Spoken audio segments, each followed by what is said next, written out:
कहानी के शुरुआत में हमें हमारे मेन कैरेक्टर सोजी इनिशिरो को दिखाया जाता है, जहाँ पर वो अपने घर में आराम से पुडिंग खा रहा था। सोजी भाई एक यूट्यूबर होता है, मतलब हमारी भाषा में कहा जाए तो एक यूट्यूबर। सोजी लोगों की पिटाई करते हुए वीडियो बना के उनको अपलोड करता था। ऐसा करने से सोजी को बहुत ही ज्यादा गालियां मिल रही होती है और ये देखने के बाद वो बहुत ही ज्यादा खुश हो रहा था, क्योंकि भाई सोजी को ऐसे कांड करके दबा के व्यूज मिल रहे होते हैं और काफी सारे पैसे भी। लेकिन सोजी ऐसे हरकतें क्यों कर रहा है? कारण है अपनी बीमार बहन को ठीक करने के लिए। सोजी के बहन का नाम आकारी होता है और ये बीमार थी। इसके इलाज के लिए काफी ज्यादा पैसा लग रहा होता है और सोजी को ज्यादा से ज्यादा पैसा कमाने का वही यूट्यूब वाला ही तरीका मिला था। यहाँ पर आकारी सोजी से पूछते है कि आखिर वो कहाँ पर था, उसने आकारी के मैसेज का जवाब क्यों नहीं दिया। यकीनन सोजी ने अपने काम के बारे में आकारी को यहाँ पर कुछ भी नहीं बताया होता। खैर सोजी आकारी से कहता है कि उसने उसके लिए एक केक लाया है। हाँ भैया, क्या मैं नहीं जानती कि आपने ये बस अपने आप के लिए लाया है? अरे नहीं, ऐसी बात नहीं है, हम दोनों इसको बांट के खाएंगे ना। सोजी को भाई स्वीट्स खाने की बड़ी आदत होती है। आकारी ने उससे प्रॉमिस करवाया होता है कि वो एक दिन में लिमिटेड स्वीट्स ही खा सकता है और लिमिट के अकॉर्डिंग सोजी ने ऑलरेडी बहुत ही स्वीट खा लिया होता है। हमें यहाँ पर देखने को मिलता है कि सोजी भाई किसी चीज को ऐसे ज्यादा सीरियसली नहीं लेता, इसलिए आकारी को हमेशा उसकी चिंता रहती है। वो सोजी से कहती है कि भैया मेरे बिना आप तो बिल्कुल भी होपलेस हो, इसलिए ये सारा केक अब मैं अकेले ही खाऊंगी। लेकिन केक का एक बाइट लेने के बाद ही आकारी खांसने लगती है। सोजी तुरंत नर्स को बुलाने लगता है, लेकिन आकारी उसे रोक देती है। वो कहती है कि वो ठीक है, सॉरी भैया, मैं नहीं जानती कि मेरी बॉडी मेरे साथ ऐसा क्यों कर रही है।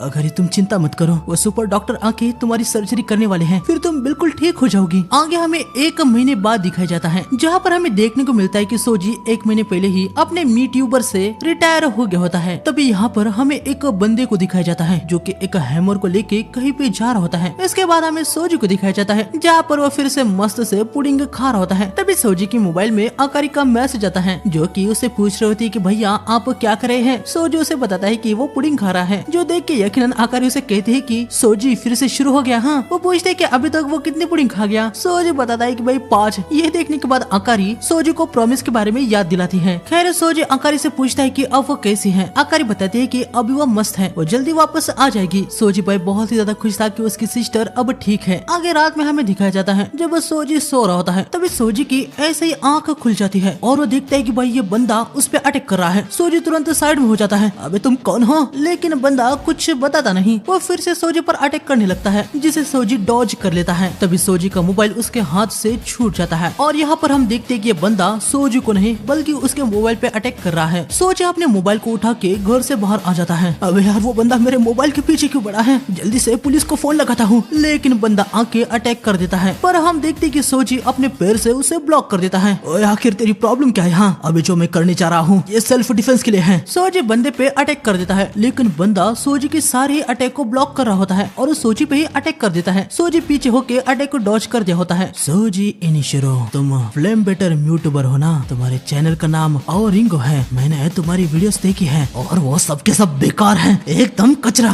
माफ कर देना, गुस्से में थोड़ा इधर उधर निकल जाता हूँ। नहीं, माफी मुझे मांगनी चाहिए। हाँ, जिनको मैंने पीटा है क्या तुम उनके कोई रिलेटेड हो? मैंने वो सब बस पैसे कमाने के लिए किया था, जानता था कि इससे मुझे हेट मिलेगा और मैं इसके लिए तैयार भी था। तुम्हें मुझे जितना पीटना है पीट सकते हो। मैं आशा करता हूँ कि तुम मुझे जान से नहीं मारोगे। और हाँ, प्लीज मेरे फोन को कुछ मत करना, अभी मैं अपने बहन से बात कर रहा हूँ जो कि ट्रिप से बाहर गई है। लेकिन भाई ये बंदा आके फिर से सोजी के मोबाइल पे ही अटैक कर देता है। सोजी उसे पूछता है कि आखिर वो ये क्या कर रहा है? अभी तो उसने कहा ना कि वो उसके फोन को कुछ ना करे, वो उसको जितना मारना चाहता है मार सकता है। वैसे इस बंदे का नाम कुरुरु है। मुझे तुम्हें हिट नहीं करना है, जल्दी से वो मोबाइल मुझे दो, मुझे उसे डिस्ट्रॉय करना होगा। मैंने कहा ना कि मैं अपने बहन से बात कर रहा हूँ। तुम्हें पता भी है कि तुम क्या कह रहे हो? तुम्हारी छोटी बहन 1 महीने पहले ही मर चुके हैं।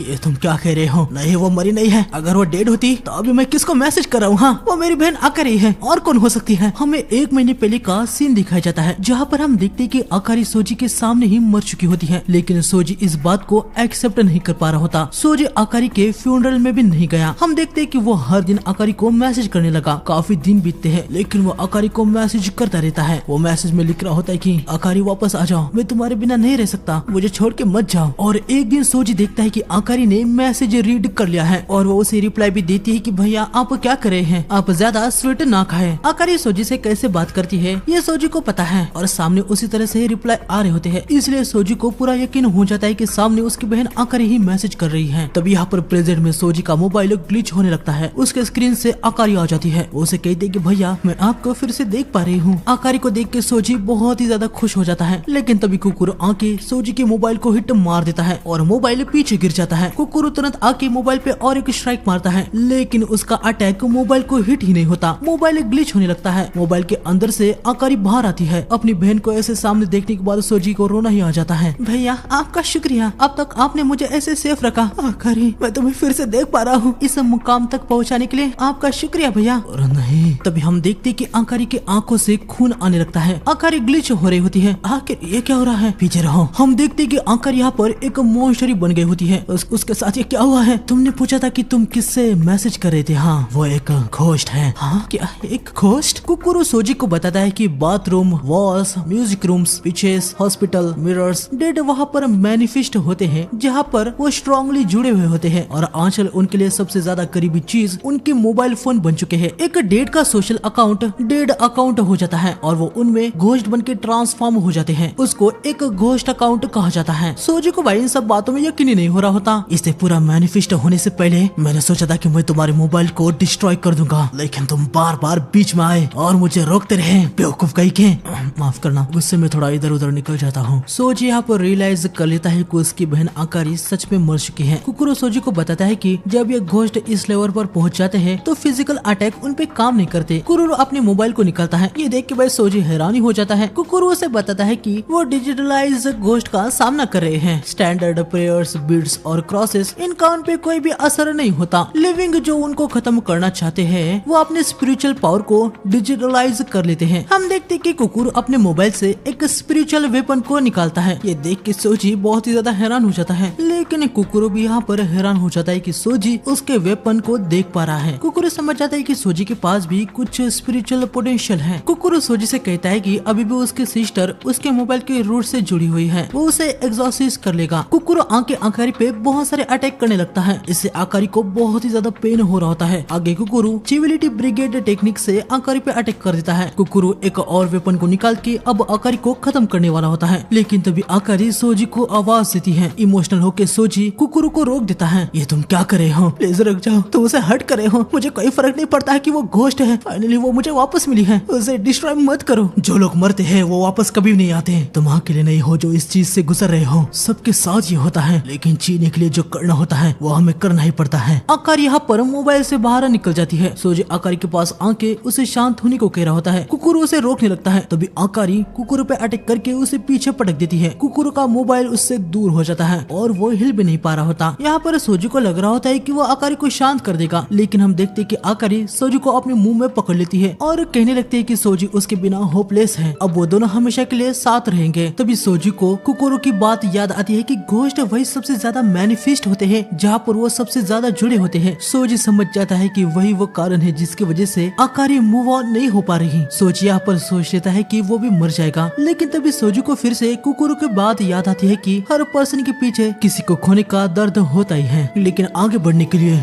जीने के लिए जो करना होता है वो उनको करना ही पड़ता है। तभी हम देखते हैं कि सोजी का मोबाइल एक्टिवेट हो जाता है। सोजी नीचे गिरने लगता है। सोजी अपने मोबाइल को उठा लेता है। कुकुरु यहाँ पर पूरा हैरान हो जाता है कि सोजी ने अपने मोबाइल के साथ स्पिरिचुअल पावर को डिजिटलाइज कर लिया है। वो मन में कहता है ये बंदा 11 आवर में अवेक हो गया और वो भी उन फिल्म्स के साथ। आकारी मैं जानता हूँ कि तुम्हारे बिना मैं ढंग से खाना तक नहीं खा पाऊंगा, लेकिन तुम्हें अब मेरी चिंता करने की कोई भी जरूरत नहीं है। मैं अपने आप ठीक रहूंगा। सोजी आकारी को पंच मार देता है। आकारी जल के खत्म होने लगती है। आखिर में आकारी अपने असली रूप में आके अपने भाई को गुड बाय करती है। सोजी बहुत ही ज्यादा रोने लगता है। इसके बाद हमें थोड़ी देर बाद दिखाया जाता है जहाँ पर हम देखते हैं कि सोजी बेहोश था और यहाँ पर कुकुरु की तरह ही ड्रेस पहने हुए कुछ बंदे आए होते हैं। कुकुरु ने इनको बताया होता है कि सोजी एक फ्लेम बेटर से अवेक हुआ है और उसका साइबर काइनेटिक फ्लेम ब्लू है। ये सुनने के बाद ये सभी भाई बहुत ही ज्यादा हैरान हो जाते हैं। इनका सेंसेई वही मारू अजाकी कहता है कि वो सोजी को माइडन अकेडमी में ले जाए, उधर वो देख लेंगे कि आगे सोजी के साथ क्या करना है। अगले दिन जब सोजी उठता है उसे लग रहा होता है कि कल रात जो कुछ भी हुआ है वो सब कुछ सपना था, लेकिन जैसे ही वो कुकुरो को अपने सामने देखता है वो समझ जाता है कि भाई वो कोई सपना नहीं था। कुकुरो सोजी को उसका मोबाइल देता है। वो बताता है कि उसने मोबाइल को पूरा चार्ज कर दिया है। सोजी देखता है कि भाई आकारी का अकाउंट अब एग्जिस्ट नहीं करता। घोस्ट अकाउंट की वजह से सोशल अकाउंट पजेस होते हैं। जैसे घोस्ट एग्जॉर्सिस्ट हो जाते हैं उनके अकाउंट डिलीट हो जाते हैं। ये सुनने के बाद सोजी समझ जाता है कि अब वो आकारी को टेक्स्ट भी नहीं कर सकता। सोजी कुकुर के सामने अपने आप आपको ऐसा दिख रहा होता है कि वो बिल्कुल ठीक है, हमें मूव ऑन तो करना ही पड़ता है। वाह, देखने से लग रहा है कि हम रियोकन होटल में हैं। चलो मैं यहाँ पर एक हॉट बात ले लेता हूँ। लेकिन कुकुरो समझ जाता है कि सोजी उसके सामने बस ये दिखावा कर रहा है। सोजी भी भाई उसे कहता है कि भाई उसने तो कहा था कि मूव ऑन करना पड़ता है। खैर तभी कुकुरो सोजी को अपना इंट्रोडक्शन देता है। मेरा नाम कुकुरो कुसुबाता है, हालांकि मैं अपना फर्स्ट नाम कभी यूज नहीं करता। चलो मैं तुम्हें बात कहाँ पर दिखाता हूँ। आगे बढ़ते हुए सोजी कहता है कि यार ये होटल तो काफी महंगा लगता है, लेकिन कुकुरो से बताता है कि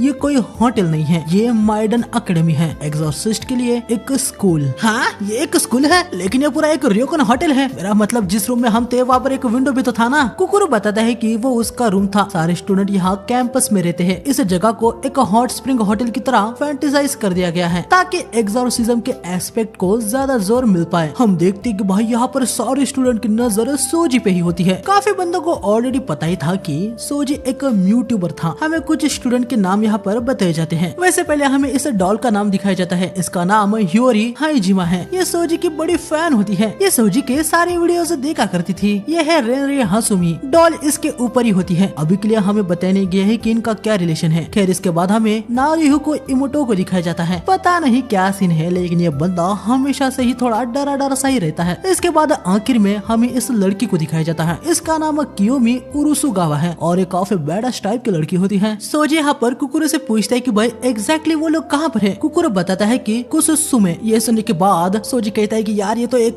रियोकन होटल ही है। कुकुरो सोजी को यहाँ का रिक्रिएशन रूम, शॉप वगैरह दिखाता है। सोजी को भाई शॉप में जो मांजू डिश होती है वो बहुत ही ज्यादा टेस्टी लग रही होती है। खैर आगे हम देखते हैं कि ये दोनों हॉट स्प्रिंग का मजा ले रहे होते हैं। पता नहीं ये मॉन्क कहाँ पर रह गया। मोस्टर आ गया, सरप्राइज। क्या मैंने तुम्हें हैरान कर दिया? आजाकी सेंसेई गुड मॉर्निंग। आजाकी सेंसेई और सोजी में इंट्रोडक्शन हो जाता है। आजाकी यहाँ के एक टीचर में से एक है। आगे सभी अंदर आ जाते हैं। सेंसेई जैसे आपने कहा था मैंने इसे आसपास सब दिखा दिया। कासुबाता यार ऐसा मुंह मत बनाओ कि जैसे मैंने तुम्हारे लिए कोई पनिशमेंट ही दी थी। ये पनिशमेंट से कम था क्या? ये एक फ्लेम बेटर है। एक फ्लेम बेटर के साथ एक सिंगल सेकंड भी मैं नहीं रह सकता। ऊपर से उसकी फ्लेम्स ब्लू है। खैर आजाकी भाई कुकुरो की बात पे कुछ ध्यान नहीं देता और सोजी से कहता है कि वो इनके साथ यहाँ पर एग्जॉर्सिस्ट बन जाए। सोजी को लग रहा होता है कि भाई आजाकी फिर से उसके साथ कोई मजाक ही कर रहे हैं। दोनों बहुत ही हंस रहे होते हैं। सेंसेई क्या आप मेरे जले पे नमक छिड़क रहे हैं? जो ऐसी बात कर रहे हैं? अरे बिल्कुल नहीं, मैं सोजी को एक अच्छे फेथ के साथ इनवाइट कर रहा हूँ। इस लड़के ने साइबर किनेसिस को अवे किया है ना। सोजी को साइबर किनेसिस क्या है इसके बारे में कुछ पता नहीं था। आजाकी उसे बताने लगता है कि एग्जॉर्सिस्ट प्रोफेशन काफी पुराना है। बुरे स्पिरिट्स के खिलाफ एग्जॉर्सिस्ट टेक्निक का यूज करते हैं। स्पिरिचुअल एनर्जी के अनलिश होने को साइकोकिनेसिस कहते हैं। हालांकि एक डिकेड पहले हर चीज में बदलाव आ गया। इंटरनेट का इंट्रोडक्शन हो गया। उस वजह से साइबर स्पेस एक ऐसी जगह में बदल गया जहाँ पर डेड अपना अटैचमेंट बना सकते हैं और इसी तरह से घोस्ट का भी नेचर बदल गया। एग्जॉर्सिस्ट इस चेंज से पैनिक हो गए। साइबर किनेसिस जो जनरेशन से चला आया वो इन एडवांस घोस्ट अकाउंट पे काम नहीं किया। एग्जॉर्सिस्ट में उथल पुथल हो गई। आखिर में उनको एक रास्ता मिला कि इलेक्ट्रॉनिक्स को डिजिटलाइज करके वो अपनी पावर को यूज कर सकते हैं। इसी तरह से साइकोकिनेसिस साइबर किनेसिस में बदल गया। लेकिन वह सोजी को यह सब कुछ सुनने में बहुत ही बोर हो रहा था। वो पूरी बात सुने बिना ही यहाँ से निकल जाता है। क्या यार मुझे लगा था कि तुम ध्यान दे के सुन रहे हो। क्या तुम जानना नहीं चाहते कि तुम्हारे साथ क्या हुआ है? सॉरी पर मैं नहीं जानना चाहता। हाँ मैं इन घोस्ट एग्जॉर्सिस्ट के मसले में नहीं पढ़ना चाहता। मुझे साइबर किनेसिस से भी कोई मतलब नहीं है। ये सब छोड़ के मैं बस एक नॉर्मल सी जॉब करूंगा। हर दिन एक स्वीट चीज खाना और सो जाना। अब मैं बस यही करना चाहता हूँ। सोजी का मकसद एक ही था कि उसे आकारी का इलाज करना था। उसको बेटर लाइफ देनी थी। अब आकारी ही नहीं है तो वो कुछ भी नहीं है। वो पूरा खाली हो चुका है। ठीक है मैं चलता हूँ। जाते हुए मैं स्टोर से मांजो जरूर खरीदूंगा। सोजी इनिशिरो ऐसे ही जा रहे हो क्या? ये जाने बिना कि तुम्हारी बहन को किसने मारा? ये सुनने के बाद सोजी भाई बहुत ही ज्यादा हैरान हो जाता है। अब जाके तुम जरा कुछ सीरियस हो गए हो। हाँ तुमने सही सुना। तुम्हारी बहन उसकी कंडीशन की वजह से नहीं मारी। एक पावरफुल घोस्ट अकाउंट ने उसे मारा है। सोजी को याद आता है कि कैसे उसकी बहन उसके सामने सांस नहीं ले पा रही होती। आजाकी की बात सुनने के बाद उसे बहुत ही ज्यादा गुस्सा आ गया होता है। आजाकी सोजी को आगे बताता है कि वो पावरफुल घोस्ट अकाउंट उसे टारगेट करता है जिसका इस दुनिया से गहरा लगाव है। उसके सारे विक्टिम्स को खून के आंसू आए हैं। आजाकी पूछता है कि क्या सोजी की बहन को भी वैसे खून के आंसू आए थे? वो चीज कहाँ पर है? तुम क्यों पूछ रहे हो कि उसे क्या मतलब है? मैं उसको ढूंढ के जान से मार दूंगा। तुम उसका कुछ भी नहीं बिगाड़ सकते क्योंकि अभी तुम बहुत ही ज्यादा कमजोर हो। सोजी को बहुत ज्यादा गुस्सा आ जाता है। वो आजाकी को ही पंच करने के लिए आता है। हालांकि कुकुरो आके उसे रोक देता है। कासुबाता मेरे रास्ते से हट जाओ। मैं इस मॉन्क की तब तक पिटाई करूंगा जब तक मुझे ये सब कुछ पता नहीं देगा। भले ये मॉन्क के नाम पे धब्बा है, लेकिन फिर भी ये मेरे टीचर हैं। तभी आजाकी कहता है कि वो एक गेम खेलते हैं। अगर सोजी अपने करंट स्टेट में कुकुरो को हरा देता है तो आजाकी सोजी के स्ट्रेंथ को एक्नॉलेज करके उसे सब कुछ बता देंगे। कुकुरो तो भाई फाइट करने के लिए रेडी भी हो जाता है। वो बहुत ही ज्यादा एक्साइटेड हो जाता है, लेकिन तभी सोजी आके आजाकी पे अटैक करने लगता है। आजाकी उसे डॉज कर देता है। अरे यार, मैंने कासुबाता से फाइट करने के लिए कहा है, मुझसे नहीं। सोजी कहता है कि वो कोई ये गेम वेम नहीं खेलने वाला। तभी कुकुरो आके सोजी को हिट मारता है। सोजी कुकुरो से फाइट करे इसलिए कुकुरो एक चाल चलता है। वो सोजी से कहता है कि उसकी बहन को ऐसे हिट मार के भी कुकुरो को बहुत ही अच्छा लगा था। यह सुनने के बाद यकीनन सोजी को बहुत ही ज्यादा गुस्सा आ जाता है। वो उठ जाता है और आजाकी से कहता है कि कुकुरो को हराने के बाद उसको सब कुछ बताना होगा। सोजी कुकुरो पे अटैक कर देता है। सभी लोग इनकी फाइट देखने लगते हैं। कुछ अपर क्लास वाले भी यहाँ पर आ गए होते हैं। ओए ओए, लगता है कि नीचे पार्टी चल रही है। फर्स्ट लेवल के स्टूडेंट, पर मैं उस ब्लू हेयर वाले को पहचाना नहीं। आजाकी सेंसे, यहाँ पर क्या चल रहा है? ओह किकिको, जो भी हो रहा है मैं चाहता हूँ कि तुम सब कुछ ध्यान से देखो। सोजी कुकुरो को पंच करता है, लेकिन वो उसे डॉज कर देता है और सोजी पे ही अटैक कर देता है। लेकिन सोजी भी उसके अटैक को डॉज कर देता है और फिर से पंच मारने के लिए आता है, लेकिन कुकुरो उस पे ही अटैक कर देता है, जिसे सोजी अपने हाथ से ब्लॉक कर देता है। सोजी पीछे हो जाता है, लेकिन तभी कुकुरो अपने वेपन को एक्सटेंड करके सोजी को हिट मार देता है। ये देखने के बाद सोजी काफी हैरान हो जाता है। तब यहाँ पर कुछ और टीचर भी आते हैं, साथ में प्रिंसिपल भी। नाजो नाम का एक टीचर प्रिंसिपल से कह रहा होता है कि उनको यह सब रोकना होगा। आजाकी जिस लड़के को कल लेके आया है उसके रिपोर्ट्स नाजो ने देखे होते हैं और सोजी उसे एक बहुत ही बड़ा खतरा लगता है, लेकिन प्रिंसिपल उसे चुप कराती है। इस बार मैं तुम्हारे फोन पे नहीं, तुम पे अटैक कर रहा हूँ। तुम्हारे जैसे फ्लेम बेटिंग कमीने को मार के क्या सुकून मिल रहा है। बस बहुत हुआ। फ्लेम बेट मैं चाहता था इसलिए मैंने वो नहीं किया। मुझे मेरी सिस्टर को बचाना था, इसलिए मुझे पैसे चाहिए थे। हाँ, फिर से अपनी सिस्टर का बहाना। हाँ, पैसे कमाने के और भी तरीके हैं। सोजी आके कुकुरो को पंच करता है, लेकिन वो उसे डॉज करके सोजी को हिट मारता है। एडमिट करो कि तुम्हें वो सब कुछ करने में मजा आता था। अटेंशन तुम्हें पसंद था, इसी की वजह से तुम्हें वो फ्लेम मिला है। कुकुरो अपने चिविलिटी ब्रिगेड टेक्निक से सोजी पे हमला कर देता है। सोजी नीचे गिर जाता है। वो मन में सोच रहा होता है कि भाई आखिर ये क्या है? ये तो किसी चीट कोड की तरह है। अब समझे, ये है साइबर किनेसिस। तुम काफी मजबूत हो, पर बिना उसके तुम फाइट नहीं कर पाओगे। अपने भी साइबर किनेसिस को अनलिश करो। सोजी अपने मोबाइल को निकालता है और अपने फ्लेम्स को अनलिश करता है। ब्लू फ्लेम्स को देख के सबके सब हद से ज्यादा हैरान हो जाते हैं। मैंने भी जब पहली बार इनको देखा था तो मुझे विश्वास नहीं हो रहा था, लेकिन उसके पास वही है, डेमन फ्लेम्स। कासुबाता, तुम्हें पता है ना कि उस फ्लेम को टच नहीं करना है। सोजी यहाँ पर समझ नहीं पा रहे होते कि सभी लोग ऐसे यहाँ पर टेंशन में क्यों आ गए हैं। क्या उसके पास जो ब्लू फ्लेम है वो खतरनाक है? हमें एक बंदा पता है जिसके पास ऐसे ही पावर है। लेकिन ये सब छोड़ो, अभी तुम कैसा फील कर रहे हो? ये फ्लेम से बिल्कुल भी हॉट नहीं है। एक्चुअली में तो ये बहुत ही अच्छी फील हो रही है। चलो तो मुझे अपने डीमन फ्लेम्स की पावर दिखाओ। सोजी अपने फ्लेम्स को अपने पैर में डालता है। ये देखने के बाद सभी हैरानी हो जाती है। हम देखते हैं कि सोजी बहुत ही तेजी से आगे बढ़ता है। वो खुद भी इसे कंट्रोल नहीं कर पाता और नीचे पटक जाता है। हालांकि अभी सोजी समझ जाता है कि उसे क्या करना है। वो फिर से अपने पैरों में फ्लेम्स डालता है और बहुत ही तेजी से कुकुरो के आसपास घूमने लगता है। सोजी ऊपर जाके तेजी से आके कुकुरो पे अपने फ्लेम से अटैक कर देता है। कुकुरो अटैक को डॉज कर देता है, लेकिन हम देखते हैं कि कुकुरो को हल्का सा स्लैश लगी गया था। कुकुरो को भाई से बहुत ही ज्यादा गुस्सा आ जाता है। वो गुस्से में सोजी पे अटैक करने लगता है, लेकिन अब सोजी की स्पीड बहुत ही ज्यादा बढ़ गई होती है। सोजी उसके अटैक को बहुत ही आसानी से डॉज कर रहा होता है। अबे अरे बंदा तो कल ही अवेक हुआ है ना। सोजी उस कुकुरो की बैंड बचा दो। अरे नहीं, कुकुरो अपने कूल को लूज कर रहा है। देखो ना काकी को जान, वो कमाल का है ना। उसके पास ब्रूट स्ट्रेंथ के लिए कमाल का टैलेंट है। अभी इन सब के लिए टाइम नहीं है, आपको उनको रोकना चाहिए। अरे हाँ, जो मुझे देखना था वो मैं देख लिया हूँ। और तुम दोनों अभी रुक जाओ। चुप रहो तुम वर्जिन कहीं के।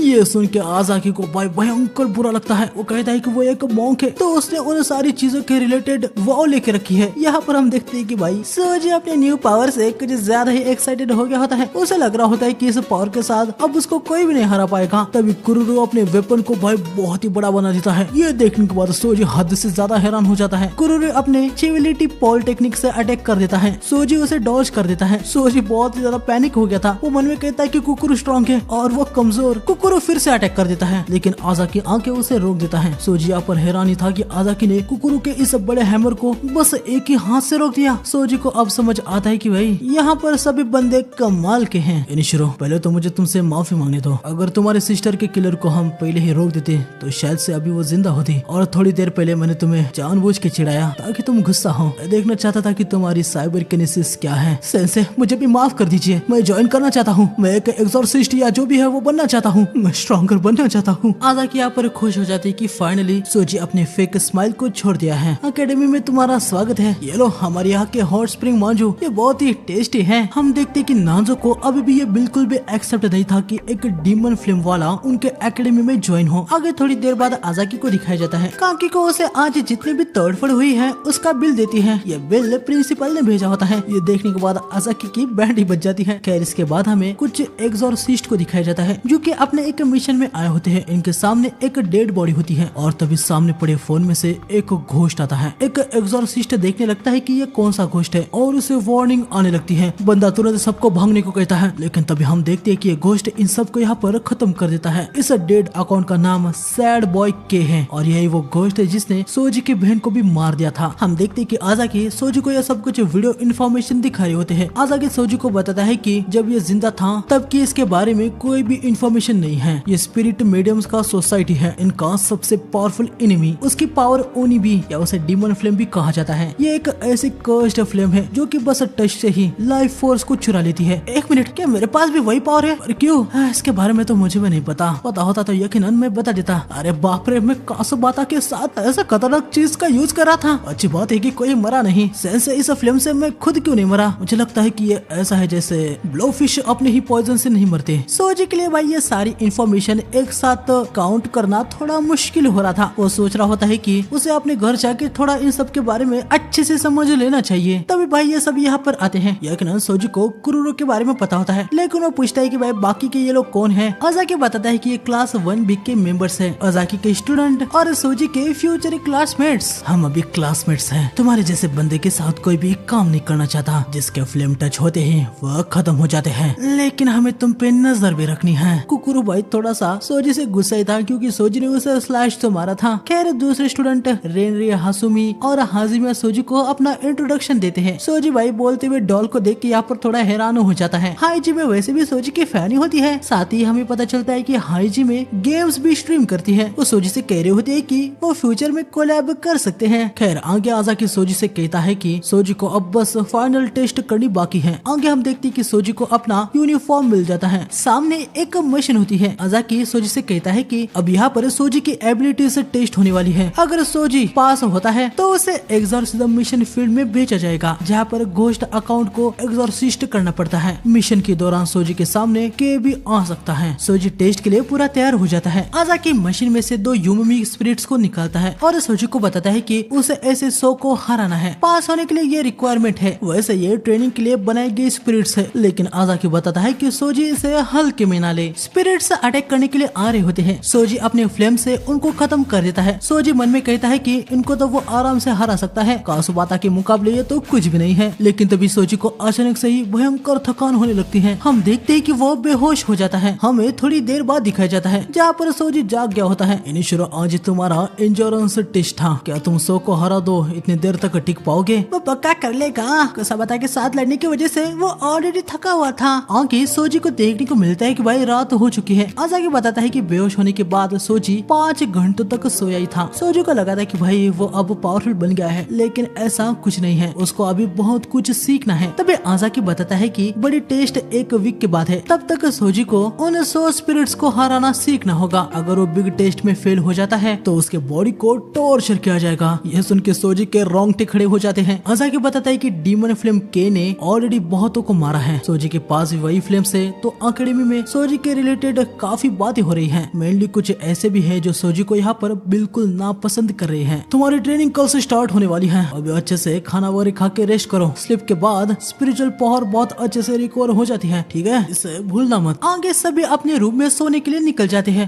मेरा रूम कहाँ पर है? पागल हो क्या? मैंने कहा ना कि हमें तुम पे नजर रखनी होगी। सोजी देखते है कि भाई कुकुरू उसके साथ रूम शेयर कर रहा है। तुम सोच रहे होंगे कि मैं इस बेकार इंसान के साथ कैसे फंस गया। मैं भी सेम ही सोच रहा हूँ। कासुबाता प्लीज मुझे ट्रेन करो। हाँ, वीक खत्म होने से पहले मुझे अपने साइबर काइनेसिस को कंट्रोल करने में हेल्प करो। एक फ्लेम बेटर जिसको मैंने इतना धोया वो उसके सामने ही झुक रहा है। सच में मैंने उम्मीद नहीं की थी। क्या तुम्हें अपनी थोड़ी सी भी प्राइड नहीं है? मुझे अपने प्राइड से कोई भी मतलब नहीं है। मैं कमजोर हूँ और तुम स्ट्रॉन्ग। हाँ, मैं ऑलरेडी तुम्हें ट्रेन करने वाला था बेवकूफ। सच में? हाँ, आज़ाकी सेंसे ने मुझे ऑर्डर दिया था कि मैं तुम्हें ट्रेन करूँ। ये सुनने के बाद सोजी भाई कुकुरू को बहुत ही थैंक्स कहने लगता है। अगले दिन कुकुरू सोजी को ट्रेन कर रहा होता है। सोजी स्पिरिट्स पे अटैक करता है, लेकिन हम देखते हैं कि उसकी बैटरी बहुत ही तेजी से खत्म हो रही होती है। कुकुरो सोजी से कहता है कि सोजी अपने स्पिरिट पावर को कुछ ज्यादा ही अनलिश कर रहा है, उसे ये कम करना होगा। लेकिन यकीनन सोजी को कहाँ पता होता है कि ये कैसे करे। कुकुरो उसे बताता है कि स्पिरिट पावर मेंटल स्टेट से इन्फ्लुएंस होती है। सोजी को कुछ ऐसा इमेजिन करना है लाइक कि वो एक हल्की से फायर को कंस्ट्रक्ट कर रहा है। जब सोजी ऐसा इमेजिन कर लेगा वो अपने फ्लेम्स को बेटर कंट्रोल कर पाएगा। खैर इसके बाद हमें सीधा ही दिखाया जाता है कि सोजी की बैटरी 0% हो गई है। आज उसने 35 अपोनेंट्स को हराया। इसके बाद हमें अगले दिन दिखाया जाता है। आज ये सभी भी सोजी को ट्रेन होते हुए देखने के लिए आए होते हैं। दूसरे दिन सोजी सिर्फ 31 अपोनेंट्स को ही हरा पाया। डे 3 पे सोजी दबा के पहले खाना वगैरह खा लेता है और हम देखते कि आज वो 41 अपोनेंट्स को हरा पाया, लेकिन 100 से ये आधा भी नहीं होता। डे 4 पर सोजी की मूवमेंट्स काफी बेहतर हो गई होती है, लेकिन फिर भी वो सिर्फ 49 अपोनेंट्स को ही हरा पाया। डे 5 पे हम देखते हैं कि क्योमी भी अब यहाँ पर आ गई होती है। हालांकि सोजी अब तक यहाँ इमेजिन के मसले को समझ नहीं पाया होता। डे 5 पे वो सिर्फ 38 अपोनेंट्स को ही हरा पाया। डे 6 पे कुकुरू भाई सोजी पे चिल्ला रहा होता है कि वो इमेजिन करना सीखे। अरे यार मैं ट्राई कर रहा हूँ, इस इमेजिनरी टेक्निक के अलावा कुछ और तरीका नहीं है क्या? कुकुरू बताता है कि भाई दूसरा कोई भी तरीका नहीं है। डे 6 पे सोजी खाली 44 अपोनेंट्स को हरा पाया और अब कल टेस्ट ही होती है। सोजी बहुत ही ज्यादा पैनिक हो गया होता है। कुकुरू उसे कहता है कि सोजी इमेजरी के सरफेस पे ही ज्यादा फोकस किया, उसे कुछ ऐसा करना होगा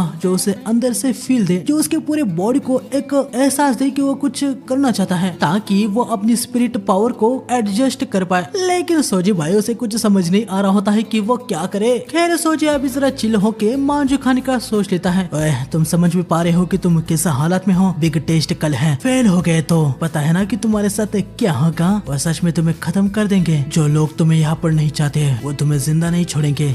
कासुबाता, मुझे लगता है कि मुझे सीरियसली थोड़ी देर के लिए अपने घर जाना होगा। ये सुन के कासुबाता को लग रहा होता है कि सोजी भागने का सोच रहा है। वो मन में कहता है कि ये सारे फ्लेम बेटर्स ऐसे होते हैं, लेकिन तभी सोजी कहता है कि आकारी की मेमोरियल फोटो और उसके रिबन्स वहीं पर है। ओए कासुबाता, मैंने दरवाजे को बंद ही नहीं किया था क्योंकि तुम अचानक से ही मुझ पर अटैक कर दिए। क्या आते समय तुमने दरवाजे को लॉक किया था? कुकुरू कहता है कि भाई उसने भी लॉक नहीं किया। ये सुन के सोजी थोड़ा सा परेशान सा ही हो जाता है। क्या तुम मेरी बात सुन भी रहे हो? शायद से कल तुम मर सकते हो। यह सब यहाँ से भाग जाने के बहाने तो नहीं? हाँ, किसने कहा कि मैं भागूंगा? आखिर मैं ऐसा करूंगा भी क्यों? यही एक रास्ता है जो अब मुझे मिला है। अभी मैं बस इस पे ही चलने वाला हूँ। इसके बाद हमें अगले दिन दिखाया जाता है जहाँ अब सोजी की बिग टेस्ट होने वाली होती है। सारे स्टूडेंट और टीचर यहाँ पर आगे होते हैं। नानजो 2 स्पिरिट्स को बाहर निकालता है। सोजी की बैटरी 100% होती है। टेस्ट यहाँ पर स्टार्ट हो जाती है। सोजी स्पिरिट्स को खत्म करना चालू करता है, लेकिन बस 20 स्पिरिट्स को खत्म करने के बाद ही सोजी की आधी बैटरी खत्म हो जाती है। नानजो यहाँ पर बड़ा खुश हो रहा होता है। ऐसा लगा कि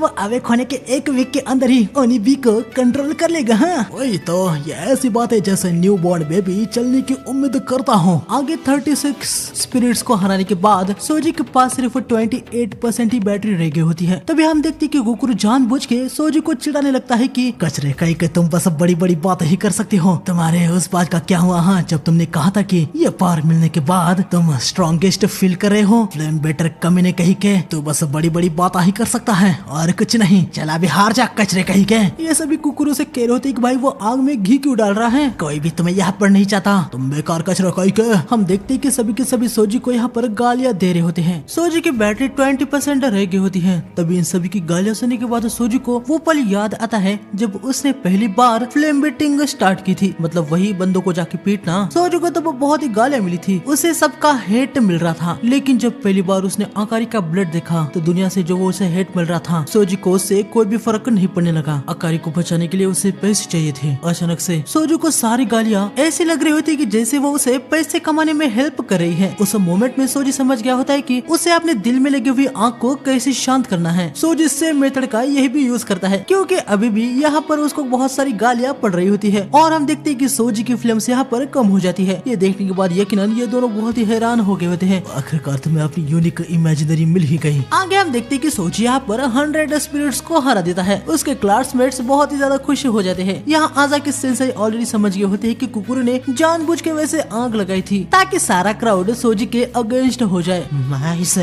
एक्सेप्ट नहीं कर सकता। नांजो मशीन से और पावरफुल वाले स्पिरिट्स को निकाल देता है, लेकिन सोजी इनको भी खत्म कर देता है। डिवाइस रुक जाता है। सोजी यहाँ पर आउटपुट का रिकॉर्ड ही तोड़ देता है। नांजो को बहुत ही ज्यादा गुस्सा आ जाता है, लेकिन अभी वो कुछ नहीं कर सकता। वो यहाँ से चुपचाप निकल जाता है। अगले दिन हमें देखने को मिलता है कि भाई यहाँ पर इनके ऐसे भी क्लासेस होते हैं, जो देखने के बाद सोजी काफी ज्यादा हैरान हो गया होता है। रेनरी बताता है कि ये एक लाइसेंस्ड स्कूल भी है। अरे यार, मुझे नहीं लगा था कि मैं फिर से स्कूल वाली चीजें करूंगा। तुम्हें कोई भी हेल्प की जरूरत होगी तो तुम मुझे बता सकते हो। थैंक यू हासुमी, तुम मुझे रेनरी कह सकते हो। वैसे रेनरी को उसके नाम से सिर्फ उसका बचपन का फ्रेंड कासाबुटा ही बुला सकता है, लेकिन मुझे खुशी है कि तुम दोनों फ्रेंड्स बन चुके हो। ओए इमोटो, तुम भी हमारे साथ सेल्फी लेने के लिए आ जाओ। अरे नहीं, फोटो लेना मुझे पसंद नहीं है। सोजी सोच रहा होता है कि भाई इनके पास कैसा साइबर काइनेसिस होगा। खैर तभी कासाबुटा सोजी से कहता है कि कल उसने एक बात नोटिस की। जब जैसे ही सब लोग सोजी को गाली देने लगे थे, वो काफी ज्यादा एक्साइटेड हो गया था और अपनी बैटरी खत्म होने तक वो पागलों की तरह हंगामा मचाता रहा। और जैसे ही बैटरी खत्म हुई, वो बेहोश हो गया। ओए निशिरो,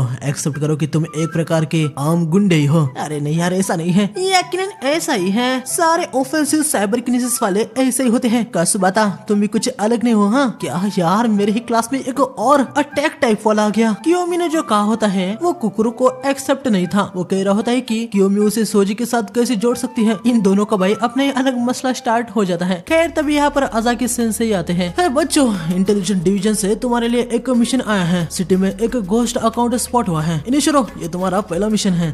एक मिशन मतलब रियल कॉम्बैट।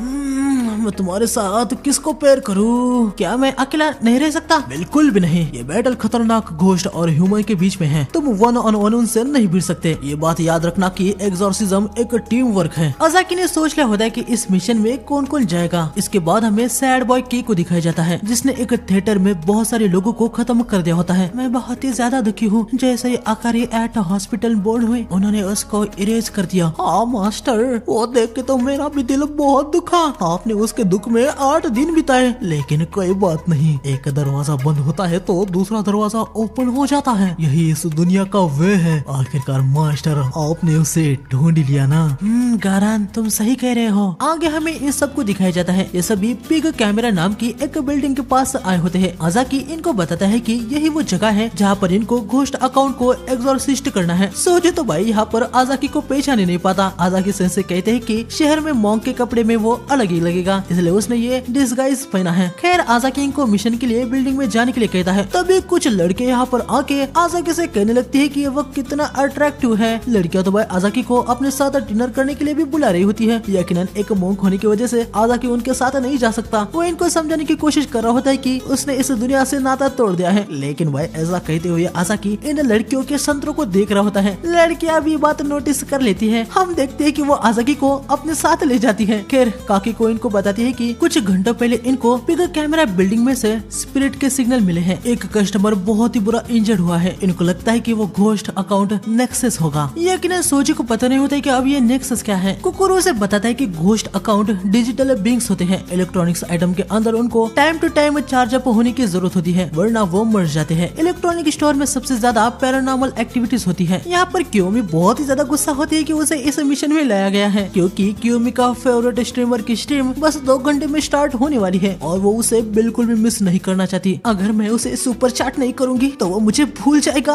ओए ओए, क्या मिशन से इम्पोर्टेंट तुम्हारा ये फैंडम है क्या? है? इसमें कुछ गलत है क्या? पहली बात तो ये है कि मैं कभी एक एग्जॉर्सिस्ट बनने नहीं चाहती थी। सोजी भाई समझ नहीं पा रहा होता है कि कियोमी का क्या सीन है। खैर किकी को इनको बताती है कि बिल्डिंग में सारे घोस्ट को क्लियर करना यही इनका मिशन है। बिल्डिंग से ऑलरेडी सारे स्टाफ और कस्टमर को निकाल दिया गया है। इंटेलिजेंस डिवीजन ने डिटरमाइन कर लिया होता है कि अंदर सिर्फ लो लेवल के ही अकाउंट है, उनको खत्म करने में इनको कोई भी दिक्कत नहीं होगी। लेकिन फिर भी किकी को इनको कहती है कि वो अपना ध्यान रखे। ये सभी अंदर आ जाते हैं। कियोमी तो भाई बिना फिक्र के आगे निकल जाती है। तभी उसके साइड में एक घोस्ट आता है। वो कियोमी पे अटैक कर देता है, लेकिन कियोमी उसे डॉज कर देती है और अपना साइबर आउट करती है। हम देखते हैं कि उसके हाथ में एक गन आई होती है। इसका नाम पैरासोशल पिस्टल है। कियोमी घोस्ट को अपने गन से जकड़ लेती है। कुरुरु सोजी को बताता है कि कियोमी एक क्रेजी फैन गर्ल है। वो एक म्यूजिशियन को स्टॉक करती है। ये सुनने के बाद सोजी भाई हैरान ही हो जाता है। आगे गुरु बताता है कि कियोमी को एक बैंड से एक गिटारिस्ट से प्यार है। वो कोशिश करती है कि उसके फोटोज के बैकग्राउंड को देख के वो उसके एड्रेस को ढूंढ ले। साथ ही फोटोज को जूम करके वो देखने लगती है कि कोई दूसरी लड़की उसे देख तो नहीं रही। अलग अलग बैंड से बचने के लिए कियोमी ने बहुत बहुत सारे अकाउंट भी बना के रखे हैं। पहली बात तो ये है कि वो कोई बैंड नहीं है, उनका नाम यामी इचिको यूनियन है। कोरेहा ने उस बैंड को बनाया है और मैं कोई स्टॉकर नहीं हूँ, मेरा प्यार प्योर है। कियोमी घोस्ट को खत्म कर देती है। तभी कुकुरु बताता है कि पर्सन जैसे अपने स्मार्टफोन को यूज करता है, उसका साइबर काइनेसिस मैनिफेस्टेशन पे उसका काफी प्रभाव होता है। ये सुन के सोजी समझ जाते हैं कि क्यों उसके पास वो फायर पावर्स है। हर किसी से बिना मतलब की फाइट करके वो एक फ्लेम बेटर यानी आग लगाने वाला ही काम किया करता था। खैर तभी हम देखते हैं कि कियोमी अचानक से ही सोजी पे अटैक करती है, लेकिन ये अटैक सोजी पे नहीं होता। सोजी के पीछे एक घोस्ट आ गया था, कियोमी ने उस पर अटैक किया था। कियोमी तुरंत कुरुरु को अटैक करने के लिए आवाज देती है। कुरुरु आके मॉन्स्टर पे स्ट्राइक मारता है और उसे खत्म कर देता है। सोजी समझ नहीं पाता है कि भाई अब तक ये दोनों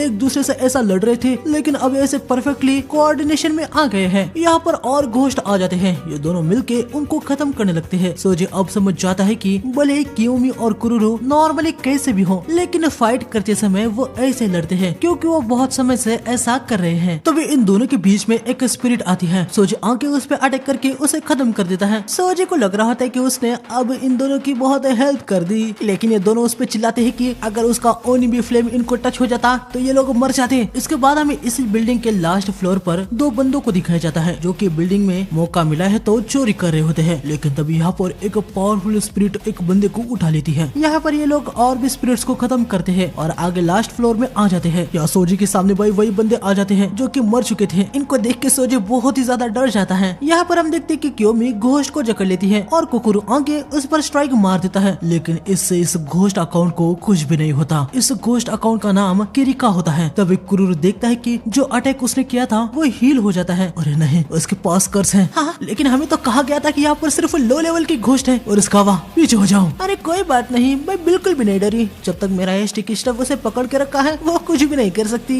लेकिन ये घोस्ट इसको तोड़ देता है। ये देखने के बाद कियोमी बहुत ही हैरान हो जाती है। तभी घोस्ट कियोमी को पकड़ लेता है और कुरुरु को आके हिट मारता है, लेकिन घोस्ट तुरंत ही हील हो जाता है। घोस्ट कुरुरु पे अटैक करती है। कुरुरु उसे ब्लॉक करता है, लेकिन अटैक बहुत ही पावरफुल होता है। कुरुरु पीछे पटक जाता है। कासुबाता, आखिर वो चीज क्या है? क्या वो सच में एक लो लेवल का घोस्ट है? क्या तुम साइबर किनेसिस के क्लास में ध्यान नहीं दे रहे थे? घोस्ट अकाउंट के पास स्पेशल एबिलिटीज होती है। कर्सेस के साथ वाले अकाउंट्स पावरफुल होते हैं, उनको मीडिया हाई लेवल के घोस्ट कंसिडर किए जाते हैं। नॉर्मली ऐसे घोस्ट को मारने के लिए प्लानिंग करनी होती है। अगर हम ऐसे ही इसे मारने की कोशिश करते हैं तो यकीनन हम सब मारे जाएंगे। ये सुन के सोची बहुत ही हैरान हो जाता है। यहाँ पर हम देखते हैं कि घोस्ट कियोमी के एक हाथ को तोड़ देता है, जिससे उसे बहुत ही ज्यादा पेन होने लगता है। घोस्ट कियोमी को नीचे पटक देता है और हम देखते हैं कि कियोमी यहाँ पर बेहोश हो जाती है। सोजी भी यहाँ पर समझ जाता है कि अभी तक जितने भी घोस्ट उसके सामने आए हैं ये उससे पूरा अलग है। तुम यहाँ से निकल जाओ, मैं और उस काओ को फ्री करके तुम्हारे पीछे आऊंगा। लेकिन कासुबाता, फाइट करने के बारे में सोचना भी मत। तुम बस मेरे बीच में आओगे और मुझे डिस्ट्रैक्ट करोगे। तुम्हारी फिल्म की वजह से मैं और भी ज्यादा दिक्कत में पड़ जाऊंगा। कासुबाता चिविलिटी ब्रिगेड से घोस्ट पे अटैक कर देता है, लेकिन इससे भी कुछ नहीं होता। घोस्ट तुरंत ही हील हो जाती है। यहाँ पर ये घोस्ट कियोमी के सर को उखाड़ने की सोच रही होती है। कुकुरु तुरंत कियोमी को बचाने के लिए आता है, लेकिन तभी हम देखते हैं कि घोस्ट पर ब्लू फ्लेम से अटैक हो जाता है और कियोमी उसके हाथ से नीचे गिर जाती है। कुकुरु देखते है कि सोजी ने डॉल पे फ्लेम्स लगाया और फेंका। कुकुरु कियोमी को पकड़ लेता है।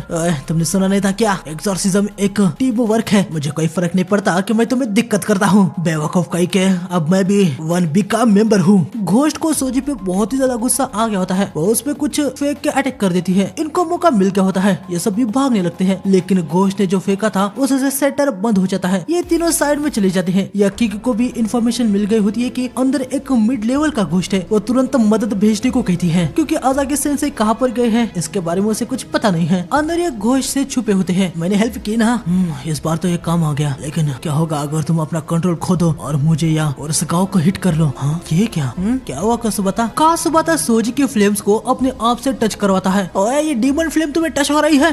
तुम्हें तो कुछ भी नहीं हुआ, जैसा कि मैंने सोचा था। जरा वहाँ पर देखो। हम देखते कि सोजी के ब्लू फ्लेम के डैमेज से घोस्ट हिल नहीं हो पा रही होती। कुकुरु सोजी को बताता है कि स्पिरिट पावर की दुनिया में इन और यांग का कॉन्सेप्ट अननोन है। जब एक ह्यूमन घोस्ट का अकाउंट की पावर को विल्ड करता है तो उसके इफेक्ट उल्टे हो जाते हैं। मतलब तुम कह रहे हो कि सही समझे, तुम्हारी डीमन फ्लेम्स लिविंग पे काम नहीं करती, वो घोस्ट के लिए एक्सट्रीमली टॉक्सिक है। लाइक जैसे कोई गेम में हीलिंग मैजिक अनडेड को डैमेज करता है। इसका मतलब मेरा ओनी भी डीमन फ्लेम नहीं है, ये एक ऐसी फ्लेम है जो डीमन को रुला देती है। सोजी इसका नाम अब ओनिपियन कर देता है। तुम लोग कहाँ पर छुपे हो? बाहर आ जाओ। छुपने का कोई भी फायदा नहीं है, वैसे भी तुम लोग मरने वाले हो। तो कासुबाता, प्लान क्या है? मैं यहाँ पर स्ट्रॉन्गर बनने के लिए आया हूँ। हमारे पास अभी काफी अच्छा चांस है कि हम कुछ करके दिखाए। भागना तो बेकार है, राइट? पागल मत बनो, वो एक मिड लेवल का घोस्ट अकाउंट है, हम उसके सामने खड़े तक नहीं हो पाएंगे, तो फाइट कहाँ से करेंगे? हाँ, और क्या होगा अगर मैं कहूँ कि हमारे पास खड़े होने का चांस है? यकीनन फिर हम फाइट करेंगे ही ना। ये दोनों कियोमी को यहीं पर रेस्ट करने के लिए छोड़ देते हैं। यहाँ पर घोस्ट को भाई बहुत ही ज्यादा गुस्सा आके होता है। वो चिल्ला के कह रही होती है कि बाहर आ जाओ, और तभी सोजी आके उसे अपने फ्लेम से हिट मार देता है। इन्होंने प्लान बनाया होता है कि सोजी अपने ओनिपियन फ्लेम से ओपनिंग बनाएगा और कुकुरु आके वहाँ पर हमला कर देगा। कुकुरु भाई घोस्ट पे लगातार बहुत सारा हमला करने लगता है, जिससे घोस्ट की बैंड बज रही होती है। लेकिन तभी घोस्ट घूम के सोजी को हिट कर देती है। वो पीछे सेटर पे पटक जाता है, लेकिन वो ठीक ही होता है। बस अब बहुत हुआ, अब मैं तुम दोनों के हाथ पैर तोड़ के उससे बहुत प्यारी फोटो बनाऊंगी और उसे विंडो पे लटका दूंगी, फिर तुम्हारा ब्लड बहेगा। वो कितना सुंदर दिखेगा ना। घोस्ट की बातें भाई सोजी को बहुत ही भयानक लग रही होती है, लेकिन इसी वजह से उसे अपने पुराने दिन याद आते हैं जब वो बड़ी फाइट किया करता था। तब भी उसका दिल ऐसे ही बहुत जोरों से धड़कता था। सोजी भाई यहाँ पर घोस्ट की बातों से एक्साइटेड हो जाता है। तभी हमें यहाँ पर क्योमी के पास दिखाया जाता है, जहाँ पर हम देखते हैं कि उसके फेवरेट यामी इचिगो यूनियन की लाइव स्ट्रीम स्टार्ट हो जाती है। घोस्ट इन पे अटैक कर देता है। सोजी फिर से डॉल में फ्लेम डाल के अटैक करता है, लेकिन इस बार घोस्ट उसे डॉज कर देती है और साथ ही सोजी को पकड़ लेती है। लेकिन तभी क्योमी घोस्ट पे अपनी गन से अटैक कर देती है। स्ट्रीम स्टार्ट हो गई होती है और हर स्ट्रीम में क्योमी सबसे पहले सुपर चार्ट करती है, लेकिन इस बार उससे पहले ही किसी ने सुपर चार्ट कर दिया होता है और वो सुपर चार्ट करने वाली एक लड़की होती है। ये सब देखने के बाद अब क्योमी को हद से ज्यादा ही गुस्सा आ गया होता है। हम देखते कि इस बार घोस्ट क्योमी के इस फ्लूट को तोड़ नहीं पा रही होती। आगे दोनों अपने टेक्निक से घोस्ट पे अटैक करते हैं और आखिर में ये तीनों मिलके इस घोस्ट को एग्जॉर्सिस्ट कर ही देते हैं। अपने पहले जीत से सोजी बहुत ही ज्यादा खुश हो गया होता है। साथ ही सोजी को यहाँ पर एक बात रियलाइज होती है कि भले ही उसने आकारी के लिए वो फाइट्स की थी, लेकिन एक्चुअली में वो सब करने में उसे मजा आता था। अब तक सोजी को लग रहा था कि उसने वो सब बस आकारी के लिए किया, लेकिन वो भी उससे एक्साइटेड होता था। अब मैं अपने आप को रियलाइज कर चुका हूँ। सब बात जो तुमने कहा था वो सही था, एक कचरा हूँ। हाँ तुम हो, लेकिन एक बेकार सा बंदा भी एक गुड एग्जॉर्सिस्ट बन सकता है। काफी सारे लोग अपने पहले ही मिशन में गिव अप कर देते हैं। इन शुरू तुम्हारी ये बात अच्छी है कि अपने आप को तुम जानते हो। इनका मिशन यहाँ पर कंप्लीट हो जाता है, ये सभी बाहर निकल रहे होते हैं, लेकिन तभी हम देखते कि यहाँ पर सैड बॉय के आ जाता है और उसने इन दोनों पे अटैक भी कर दिया था। ये दोनों नीचे गिर जाते हैं। सोच यकीनन सैड बॉय के को पहचान जाता है। वो तुरंत अपना साइबर आउट करता है और सैड बॉय के पे लगातार अटैक करने लगता है, लेकिन सैड बॉय के अपने आप को अपनी फ्लेम से ढक दिया होता है। सोजी के इन अटैक का उस पे कोई असर ही नहीं हो रहा होता। क्या तुम बस इतना ही कर सकते हो? सोजी इनिशिरो सैड बॉय के सोजी पर अटैक कर देता है। सोजी नीचे गिर जाता है, वो हिल भी नहीं पा रहा होता। साथ ही सोजी इस बात से हैरान था कि सैड बॉय को उसका नाम कैसे पता, आखिर वो यहाँ पर क्यों आया है? तुमने आकारी को मारा? तुम्हारा मतलब आकारी एट हॉस्पिटल? ये बहुत ही सैड बात है। उसको मारने के लिए मैंने बहुत मेहनत की थी। मैं तुम्हें खत्म कर दूंगा। हाँ? तुम्हारी ये चाह तुम्हारी इस दुनिया से जुड़ाव है। अगर तुम इस दुनिया से जुड़े रहते हो तो मरने के बाद भी फिर से इस दुनिया में रिबॉर्न हो जाओगे। सैड बॉय के सोजी पे अटैक कर देता है, लेकिन हम देखते हैं कि आजाकी सेंसेई यहाँ पर आ जाते हैं। कौन हो तुम? एक मॉन्क।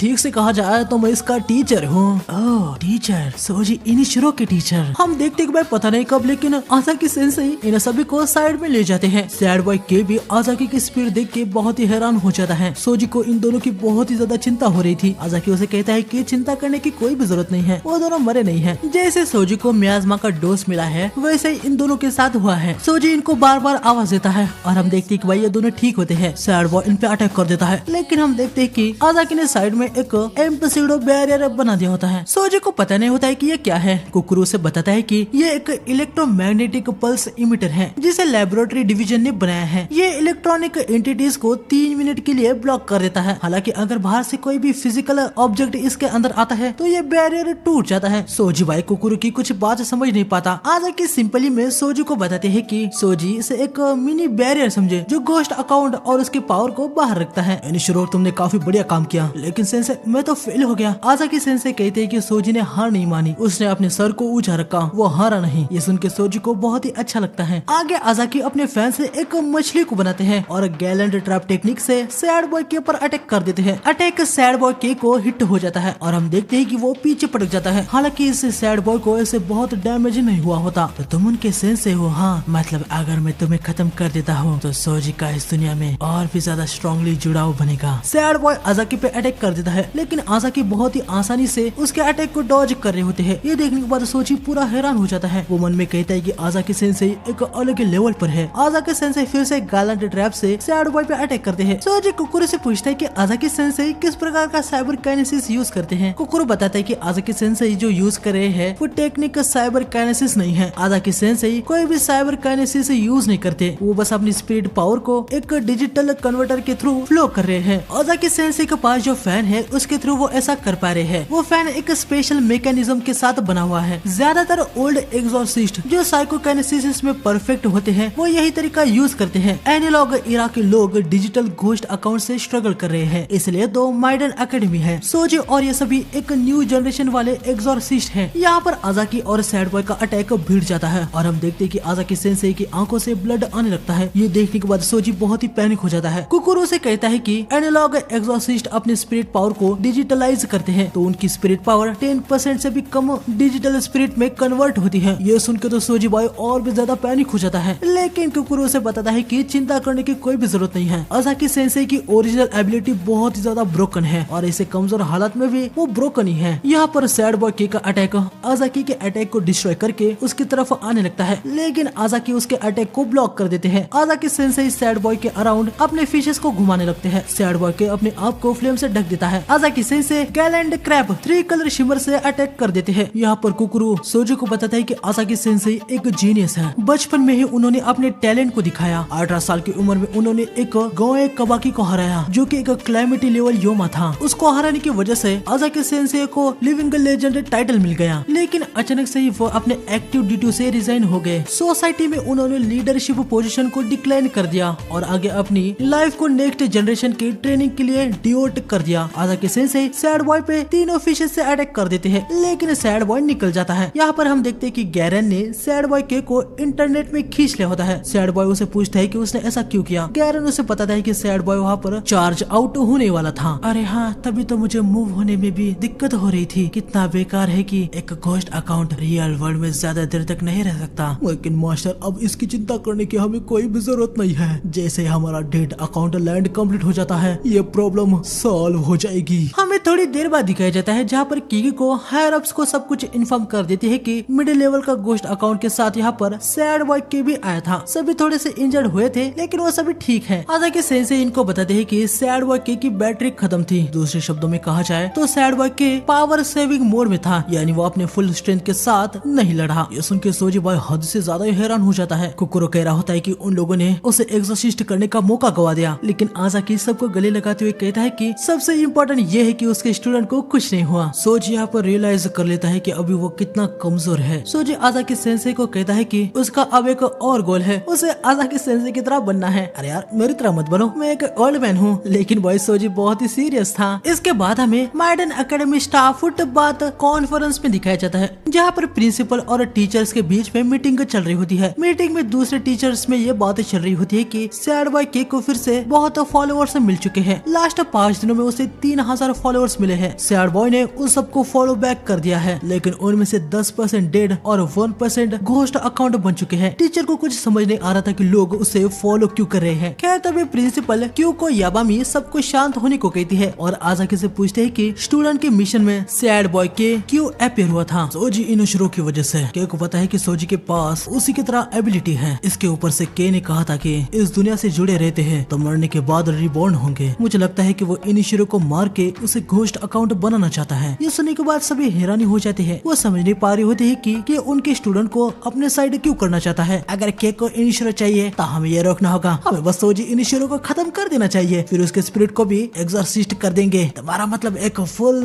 Forge ritual? हमारे सारे बेसिस की सुरक्षा के लिए ये करना जरूरी है। लेकिन आजाकी नांजो को चुप कराता है। इनुशिरो अभी मेरे क्लास में है, उसको मुझ पे छोड़ दो। वैसे भी अभी मेरा मूड कुछ ठीक नहीं है। इंटेलिजेंस डिवीजन के चीफ, आपको ऑलरेडी पता था है ना कि बिल्डिंग में एक मिड लेवल का घोस्ट है। अरे आप तो ऐसे बात कर रहे हैं कि मैंने जानबूझ के नहीं बताया। हम देखते कि भाई पक्का नांजो के कहने पर ही इस इंटेलिजेंस डिवीजन के चीफ ने वो बात नहीं बताई थी। खैर आजाकी इनको बता देता है कि सोजी की फ्लेम्स ह्यूमन के लिए हार्मलेस है और लास्ट फाइट में वो लगभग मारा गया था, इसलिए ये भी प्रूफ हो जाता है कि वो कोई स्पाई नहीं है। अगर कोई भी अभी उसे मारने की कोशिश करता है तो ये एक मर्डर होगा। प्रिंसिपल कहते हैं कि आजाकी की बात सही है। सोजी अब पूरी तरीके से इनका स्टूडेंट स्टूडेंट है। हालांकि के का क्या प्लान है इसके बारे में भी इनको कुछ पता नहीं है। अगर फ्यूचर में सिचुएशन इतनी बिगड़ जाए कि उसे ठीक करना नामुमकिन हो तो प्रिंसिपल पूछती है कि उस समय आजाकी क्या करेगा। आजाकी कहता है कि अगर वैसा कुछ होता है तो वो खुद सोजी को मार देगा, लेकिन आजाकी सेंसे को पूरा यकीन होता है कि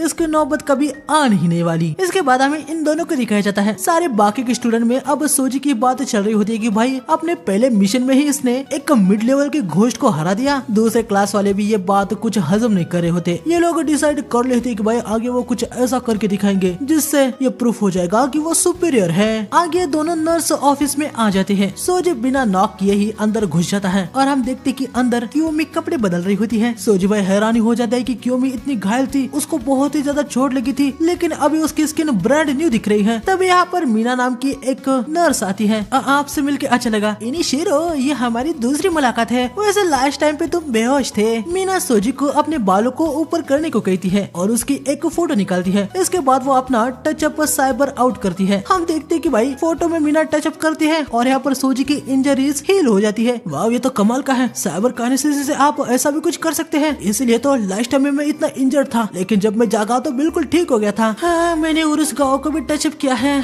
अभी मेरी बैटरी लगभग खत्म है। ये बहुत ही ज्यादा स्पिरिट को यूज करता है। हाँ वही तो, मैं प्रिंसिपल को भी उनके एंटी एजिंग ट्रीटमेंट में हेल्प करती हूँ। हाल ही में वो कुछ ज्यादा ही आ रही हैं। तुम लोग के लिए आज मैंने उनके अपॉइंटमेंट को कैंसिल किया। सोजी पूछता है कि क्या टचअप ही मीना सेंसेई का साइबर काइनेसिस है। मीना सेंसेई हाँ कहती है और बताती है कि जैसे ये टचअप है इसकी वजह से वो सब बाहरी इलाज कर सकती है, इंटरनल इंजरीज को हील वो नहीं कर सकती। ये सुन के सोजी थोड़ा हैरान हो जाता है। वो पूछता है कि फिर उन्होंने उरुसुगावा के टूटे हुए हाथ को कैसे ठीक किया। मीना सेंसेई बताती है कि उन्होंने एक एनेस्थियोलॉजिस्ट को बुलाया, फिर उरुसुगावा के टूटे हुए बोन को एक्सपोज किया, फिर उसकी फोटो ली और बोन और हाथ को टचअप कर दिया। आगे हम देखते हैं कि ये तीनों भी यहाँ पर आते हैं। नारुहिको जो हमेशा डरा डरा सा रहता है वो अभी काफी मस्त से आके सोजी के गले में हाथ डालता है और कहता है कि भाई मैंने सुना है कि तुम्हारी फ्लेम्स ह्यूमन पे काम नहीं करती। लेकिन सोजी भाई बहुत ही भयानक चेहरा बनाता है जिससे नारुहिको को बहुत ही डर लगता है। वो कह रहा होता है कि सोजी भाई उससे गुस्सा ना हो। नारुहिको अभी तक क्या अपने बर्ताव के लिए सोजी से माफी मांग रहा होता है, लेकिन हम देखते हैं कि सोजी नारुहिको से गुस्सा नहीं था। हम देखते हैं कि लास्ट फाइट में इन तीनों पे ही गहरा असर पड़ गया होता है। इनको एहसास हो गया है कि ये कितने कमजोर है, इसलिए सभी अभी से ही ट्रेनिंग करने के लिए जा रहे होते हैं। लेकिन तभी मीना सेंसेई इनको अपना जरा मोबाइल देखने को कहती है। हम देखते हैं कि भाई इन तीनों की बैटरी लगभग डेड ही थी। मीना सेंसेई इनको समझाती है कि रेस्ट करना ये भी एक प्रकार की ट्रेनिंग है। हालांकि हम देखते हैं कि भाई रेस्ट करने की बजाय ये लोग अपनी बॉडी को और मजबूत करने की ट्रेनिंग कर रहे होते हैं। ये तीनों भी उनके साथ जुड़ जाते हैं। हम देखते हैं कि आजाकी सेंसेई बाहर ही होते हैं। वो बहुत ही खुश थे कि ये सभी एक साथ हो गए हैं। अगले दिन हम देखते हैं कि सोजी यहाँ पर रेनरी और कुकुर के पास आया होता है। सोजी रेनरी को बताता है कि हैंड टू हैंड कॉम्बैट में वो और भी ज्यादा परफेक्ट होना चाहता है। लास्ट बैटल में उसे पता चला कि उसका काइनेटिक विजन उसके ओनिपियन बफ के साथ परफेक्टली सिंक नहीं हो रहा। अगर वो इस चीज को सीख जाता है तो फाइट में वो और भी ज्यादा अच्छा हो जाएगा। कैरिया पर हमें देखने को मिलता है कि सोजी यहाँ कुकुर से बात करने के लिए आया था, लेकिन कुकुर भाई अपने मोबाइल में घुसा होता है। वो सोजी की बात पे कुछ ध्यान ही नहीं देता। सोजी फिर से उसे आवाज दे रहा होता है, लेकिन रेनरी कहता है कि सोजी बस थोड़ी और देर रुक जाए। कुकुर अपना डेली रूटीन कर रहा है। कैसा रूटीन? यार मैंने मतलब वो नोटिस किया है कि ये हमेशा कुछ ना कुछ करता ही रहता है। सोजी देखता है कि कुकुर तो किसी को कमेंट में गाली दे रहा होता है। रेनरी बताता है कि कुकुर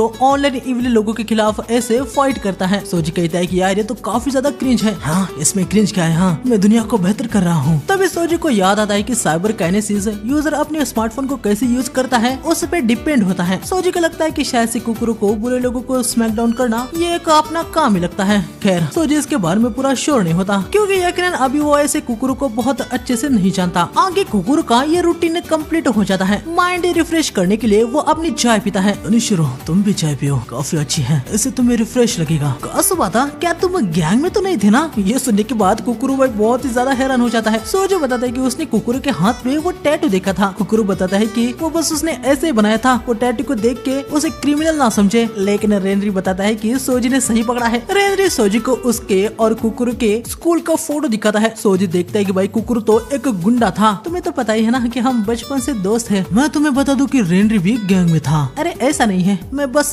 ग्रुप को फॉलो कर रहा था। वाह यार, मैं तुम्हारे कासुबाता और बाकी सब के बारे में और जानना चाहता हूँ। ये सुनने के बाद ये दोनों ही हैरान हो जाते हैं। रेनरी को बहुत ही अच्छा लगता है कि सोजी ने ये कहा। वो सोजी से कहता है कि सोजी बाकी फ्लेम बेटर की तरह बिल्कुल भी नहीं है। वैसे बताओ कि तुम यहाँ पर क्यों आए थे? अरे हाँ यार मैं तो भूल ही गया। इसके बाद हमें सोजी को सीधा हाइजिमा के पास दिखाया जाता है। रेनरी हियोरी ने सोजी से कहा था कि हैंड टू हैंड कॉम्बैट में हाइजिमा स्पेशलिस्ट है। सोजी हाइजिमा के पास जाके उसे बात करने लगता है, लेकिन वो कुछ रिप्लाई ही नहीं दे रही होती। तभी सोजू को साइड में बहुत सारी हाइजिमे जैसी डॉल्स दिखती है। उनको देख के वो हैरानी हो जाता है। वो कह रहा होता है कि क्या हाइजिमे ने अपने क्लोन्स बना दिए। लेकिन तभी हाइजिमा आके उसे कहती है कि सोजी ये क्या कह रहा है। हाइजिमा सोजी को बताती है कि ये डेनमी-चान डॉल है, जो कि माइडन अकेडमी की ऑफिशियल मैस्कॉट और बेस्ट सेलिंग मर्च है। हाइजिमा ने बस इनमें से एक डॉल को परचेज कर लिया है। ये सुनने के बाद सोजी हैरानी हो जाता है। हालांकि उसे समझ नहीं आता कि हाइजिमा ने परचेज क्या, इसका मतलब आखिर किया क्या है। हाइजिमा सोजी को बताती है कि उसकी साइबर काइनेसिस उसे रिमोटली डॉल्स को कंट्रोल करने देती है। मतलब हाइजिमा अपने आप में एक स्टूडेंट है, रेने ने उसे नहीं बनाया। खैर आगे हाइजिमा सोजी को बताती है कि उसकी रियल बॉडी उसके डॉम में है। हाइजिमा को ऑलरेडी पता चल गया होता है कि सोजी यहाँ पर उसके साथ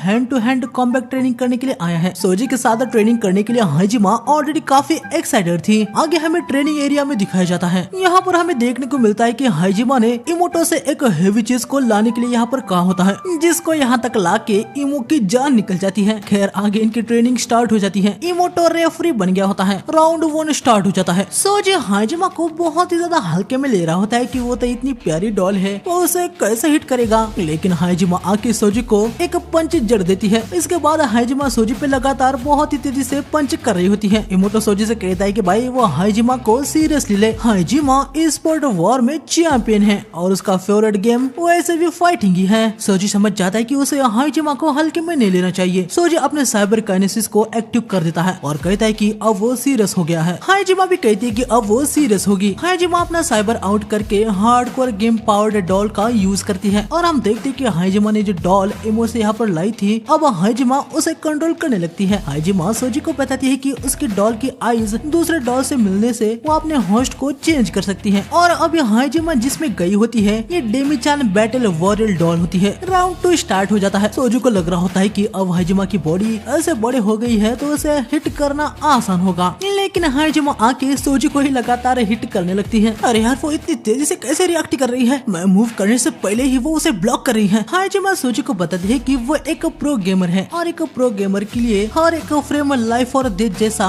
डिटरमाइन होता है। उनके लिए हर एक मोमेंट मैटर करता है। अपोनेंट की ब्रीदिंग, उनका रिदम, इन सब को रीड करना यही एक प्रो गेमर की सुपर रिफ्लेक्स होते हैं। हाइजिमा फिर से सोजी पर अटैक करके उसे पटक देती है। सोजी भाई अब ब्रीदिंग और रिदम के बारे में समझने लगता है। इस बार हम देखते हैं कि वो हाइजिमा के अटैक को डॉज कर पा रहा होता है। इमो भी ये देख के काफी हैरान हो जाता है। सोजी हाइजिमा के अटैक को ब्लॉक भी कर देता है, लेकिन हाइजिमा कहती है कि सोजी बस इतने से ही अपने आप को तोफ ना समझे। अभी वो सोजी को दिखाएगी कि वो एक और चीज में कमजोर है। सोजी कुछ समझ नहीं पाता। हाइजिमा एक स्पेशल मूव से अटैक करती है और सोजी को बताती है कि सोजी इसमें लैग करता है, एक स्पेशल मूव। सोजी यहाँ पर हार जाता है। क्या बात है, तुम तो कमाल की हो हाइजिमा। नहीं, क्या मैं आपको मास्टर कह के बुला सकता हूँ?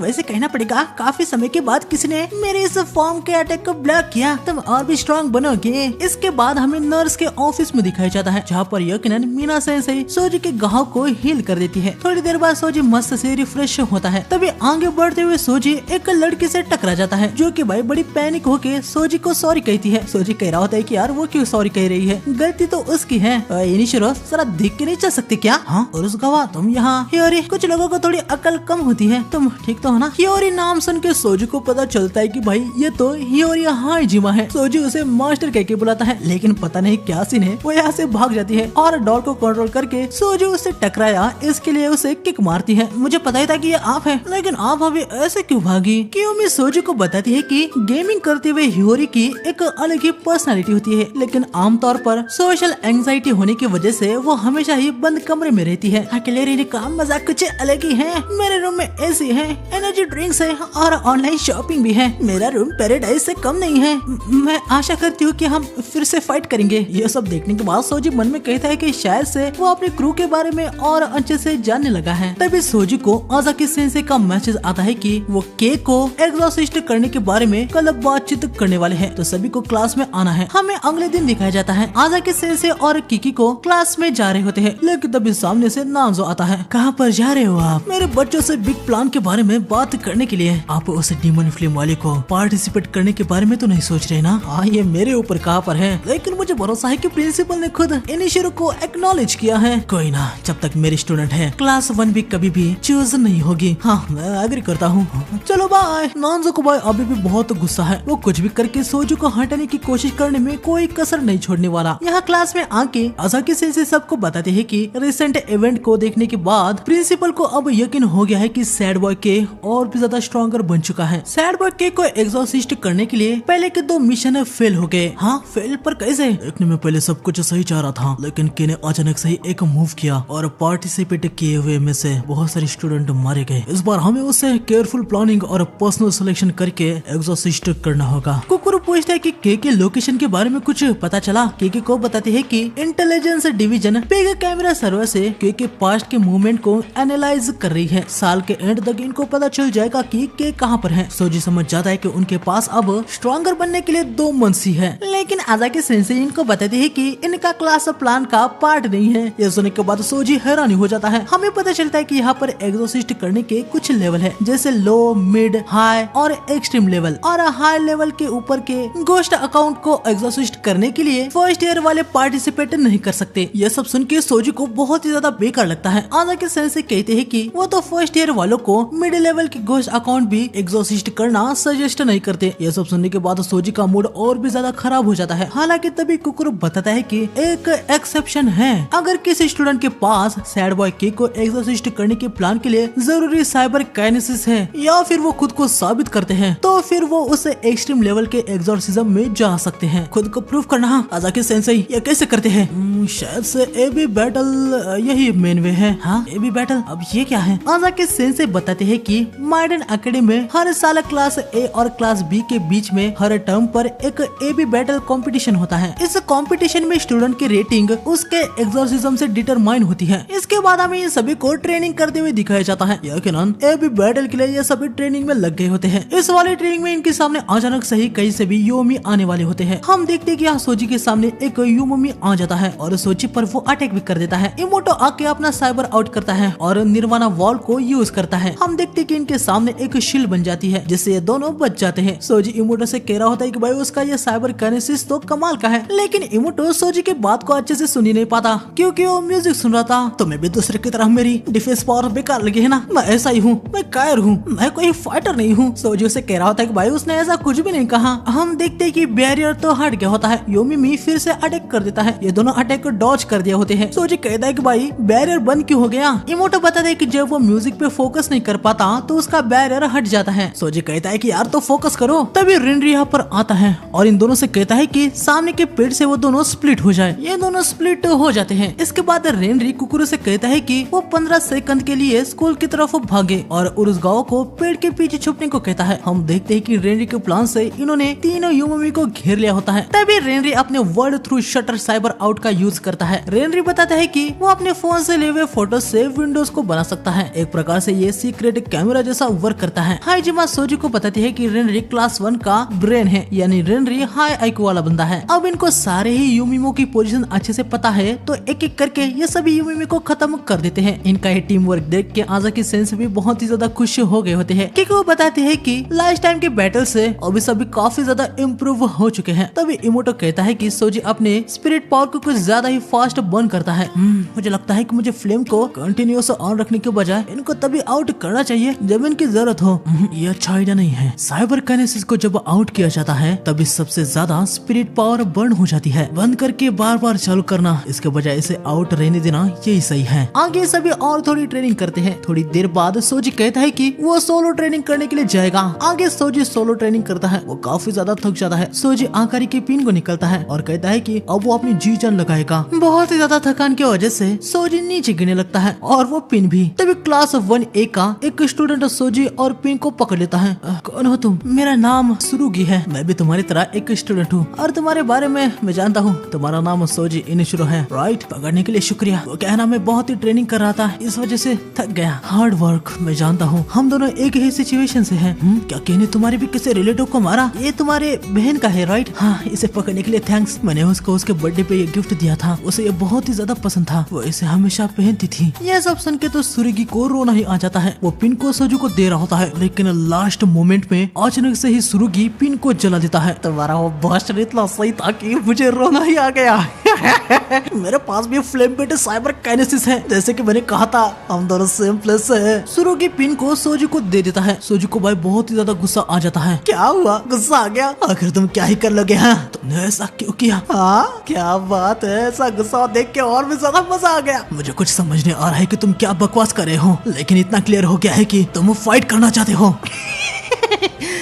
तुम्हारी इस हरकत से तो मुझे तुम्हें और भी ज्यादा बुली करने का मन हो रहा है। तब हाइजिमा यहाँ पर आती है। वो सोजी को बताती है कि सुरुगी इसे ट्रोल करने में बहुत ही ज्यादा मजा आता है। ये क्लास 1 का एक पार्ट है जिससे वो भिड़ने वाले हैं। क्लास 1A का क्लास रेप सुरुगी को चलने को कहता है। हाइजिमा भी सोजी से कहती है कि अब के लिए उनको कुछ नहीं करना चाहिए, लेकिन सुरुगी ने जो किया था उससे सोजी को बहुत ही ज्यादा गुस्सा आ गया था। वो उस पर अटैक करने के लिए जाता है, लेकिन तभी क्लास 1A की एक लड़की सोजी को पकड़ लेती है और वो क्लास रेप सोजी के सामने अपनी सॉर्ड लगा देता है। सोजी कुछ समझ नहीं पाता कि आखिर उसके साथ क्या हुआ। तभी कुकुरो और बाकी सब भी यहाँ पर आ जाते हैं। खैर यहाँ पर हमें जरा क्लास 1A के स्टूडेंट के नाम और उनका बर्ताव कैसा है ये देखने को मिलता है। ये है मिनोरू वागारी। ये क्लास 1A का क्लास रेप है। ये दिखने में बहुत ही मामूली है, लेकिन ये भाई बहुत ही ज्यादा ताकतवर है। ये है बैन एशिदा, जिसे अपनी बॉडी को सबको दिखाना बहुत ही ज्यादा पसंद है। ये है केरी नामिकावा। ये भाई अपनी एक अलग ही दुनिया में रहता है। ये है एक और ओवाड़ा, जिसे कुसुबा बहुत ही ज्यादा पसंद है। और ये है इरू कुसाबा, जिसे भाई हर कोई नया बंदा दिखता है तो वो पसंद आ जाता है। पता नहीं क्या कारण है, लेकिन इसे कुकुरु बहुत ही ज्यादा पसंद होता है। और अब ये सब कुछ जो यहाँ पर छोटा सा कांड हुआ है, इसके बारे में कुसाबा कुकुरु से कह रही होती है कि कुकुरु इसे गलत न समझे। तभी सोजी अपने फ्लेम से हवा में जंप लगाता है। फिर आगे यहाँ पर सुरुगी के सामने आ जाता है। ये दोनों भिड़ जाते हैं। सोजी सुरुगी पे अटैक करता है, हालांकि वो उसके अटैक को डॉज कर देता है। तुम्हारी वो ओनिपियन फ्लेम, उसका एक हिट लग गया तो समझो मेरी हड्डियां टूट जाएगी। सुरुगी भी अपने साइबर काइनेसिस फ्लेम ऑफ लोथिंग्स को बाहर निकालता है। सोजी यहाँ पर हैरान रह जाता है कि सुरुगी ने बिना डिवाइस के साइबर काइनेसिस को कैसे बाहर निकाल दिया। सुरुगी अटैक करता है, सोजी पीछे हो जाता है। सोजी देखता है कि ये तो एक रियल फ्लेम है। ओए ओए इनिशिरो, डरना नहीं, गुस्सा हो जाओ। चलो मैं तुम्हें फर्स्ट टर्म के एबी बैटल के रिजल्ट के बारे में बताता हूँ। हम लोग आसानी से जीत गए थे क्योंकि हमारे क्लास में सभी सुपीरियर एबिलिटी वाले हैं। तुम्हारे क्लास में एक ऐसा जो छुप के सब देखता रहता है, एक ऐसा बेवकूफ जो कायर है, एक लिटिल डॉल जो पार्टी की जान है, और ये सब तुम्हारे उस पुराने खेले वाले टीचर की मेहरबानी से है। तुम एक बेकार क्लास हो जिसमें सभी ट्रैश हैं। क्या तुम्हें दूसरों की फीलिंग्स की जरा भी परवाह नहीं है? सोचे आके सुरुगी के जलते हुए हाथ को पकड़ लेता है। मेरे साथ मजाक करना तुम्हें भारी पड़ेगा, ठीक है? साथ ही क्लास 1B का कभी भी मजाक मत उड़ाना। तुमने मेरे फ्लेम्स को बेयर हैंड से पकड़ लिया। तभी वागरी स्लैश करता है। हम देखते कि आसपास के पेड़ कट हो जाते हैं। बस बहुत हो गया। क्लास 1B के इनिशिरो सुरुगी की तरफ से मैं माफी मांगता हूँ। हालांकि मैं भी एक बात कहना चाहता हूँ, तुम सभी अजीब हो। खैर डीमन फ्लेम होने के बावजूद तुम्हें एक्सेप्ट किया गया, जिससे क्लास 1B का नाम और भी ज्यादा डूब गया है। ये भी बैटल में हम तुमको फिर से हरा देंगे। तुम्हारे जैसे ट्रास से हम कभी भी नहीं हारेंगे। तुम गलत हो वागारी। तुम्हें लगता है कि इनिशिरो की वजह से हम हारेंगे? हाँ नहीं, बल्कि इस बार उसकी वजह से हम जीतेंगे। इनिशिरो, ये भी बैटल में हम हमारी पूरी जान लगा के लड़ेंगे, ठीक है? इसके बाद हमें सोजी को मीना सेंसेई के पास दिखाया जाता है, जहाँ वो सोजी के जले हुए हाथ को हील कर देती है। बाहर आने के बाद सोजी के सामने आजाकी सेंसेई आ जाते हैं। सोजी को सुरुगी के उन फिल्म्स की याद आती है जिसको उसने बिना डिवाइस के निकाला था। सोजी आजाकी सेंसेई से कहता है कि वो उनसे कुछ सीखना चाहता है। इसके बाद हम देखते हैं कि ये सभी जी जान लगा के आने वाले एबी बैटल के लिए ट्रेनिंग कर रहे होते हैं। क्लास 1A वाले भी अपने तरीके से ट्रेनिंग कर रहे होते हैं। दिन बीतते हैं और आखिर में class 2nd terms AB battle का दिन आ ही जाता है। हमें प्रिंसिपल और कुछ टीचर को यहाँ पर दिखाया जाता है, जहाँ पर ये सभी डिस्कस कर रहे होते हैं कि लास्ट फर्स्ट टर्म के एबी बैटल में क्लास 1A भी बुरी तरीके से हार गया था। सिर्फ कासुबाता ही था जो कुछ करके दिखा पाया। खैर इस बार इनिशियल क्लास 1 में है, तो उसके लिए प्रिंसिपल बहुत ही ज्यादा एक्साइटेड थी कि सोजी उनके लिए गुड फॉर्चून लाएगा या बैड। इसके बाद हमें एक लग्जरियस प्लेस में दिखाया जाता है, जहाँ पर पता नहीं किसी को सैड बॉय के का मैसेज आया होता है कि उसकी विश जल्द ही सच होने वाली है। अगले दिन सभी बैटल के लिए जा रहे होते हैं। अरे यार मैं बहुत ही ज्यादा डरा हुआ हूँ। फर्स्ट टर्म का बैटल वो तो नाइटमेयर था। क्या लास्ट बैटल माउंटेन में था? हाँ, उन माउंटेन का chaos वो मुझे अभी भी हॉन्ट करता है। क्लास 1A के पास बहुत ही ज्यादा ऑफेंसिव साइबर काइनेसिस वाले हैं। मैं भागता रहा लेकिन वो मेरा पीछा करते रहे। सोजी इमोटो से पूछता है कि वो इतना ही डरा है तो एग्जॉर्सिस्ट क्यों बना रहा? इमोटो अपना कारण बताने के लिए तैयार नहीं था, लेकिन वो बताने के लिए जा रहा होता है। तभी हाइजिमा आके कहती है कि के सबके अपने अपने रीजन होते हैं। मास्टर आप रियल में नहीं आए? हाँ। ये तुम क्या बात कर रहे हो? वो देखो वो रियल में वहाँ पर है। हाइजिमा बताती है कि जब वो पास होती है तो डॉल को कम स्पिरिट पावर लगती है। कैंपस से बाहर आके उसे काफी समय हुआ, वो थोड़ी डरी सी है, लेकिन हम देखते हैं कि यहाँ पर हाइजिमा भी जीतना चाहती है। खैर ये सब यहाँ पर बैटल एरिया में आ जाते हैं, जो कि कुसुसुई होता है। ये देखने के बाद सभी हैरानी हो जाते हैं और किकीको से पूछते हैं कि वो वापस यहाँ पर क्यों आ गए। किकीको सबको बताती है कि इस बार कुसुत्सु सिटी में अर्बन वॉरफेयर है, ये लोग जीत जाएंगे अगर सामने वाली क्लास फाइट करने के हालत में ना हो या वो गिव अप कर दे। मीना सेंसे यहाँ पर ऑलरेडी होती है, तो जो कोई भी इंजर्ड होगा वो हील हो जाएगा, लेकिन किल करना ये बिल्कुल मना है। अगर किसी भी टीम ने किसी को किल कर दिया तो वो टीम डिस्क्वालीफाई हो जाएगी। वैसे बच्चों में तुमको बता दूं कि ये सोसाइटी ने ओनिकेवल लैंड में से एक है। कुसुसु टाउन को यहाँ पर रिक्रिएशन कर दिया गया है। क्या रिक्रिएशन? पूरा का पूरा टाउन रिक्रिएशन कर दिया? आखिर ये कैसे पॉसिबल है? कोकी को बताती है कि एक फैकल्टी मेंबर के पास कॉपी पेस्ट साइबर काइनेसिस है, उसने ये किया है। यकीनन वो बहुत ही ज्यादा इंक्रेडिबल स्किल है। ये सभी बैटल प्लेस पे आ जाते हैं। किकी कोइन को बताती है कि आजाकी सेंसेई वीडियो कॉन्फ्रेंस से इन्हें ज्वाइन करने वाले हैं। सिर्फ आजाकी सेंसेई नहीं, ड्रोन से बाकी सारे टीचर भी इनको देख रहे होते हैं। सेंसेई इस बार हम आपको निराश नहीं होने देंगे। सच कहो तो तुम हार जाते हो, इससे मुझे कोई भी दिक्कत नहीं है। मेरा मतलब ये है कि तुम बच्चों से मैं प्यार करता हूँ और तुम सभी मेरे लिए बहुत ही ज्यादा खास हो। अगर तुम सभी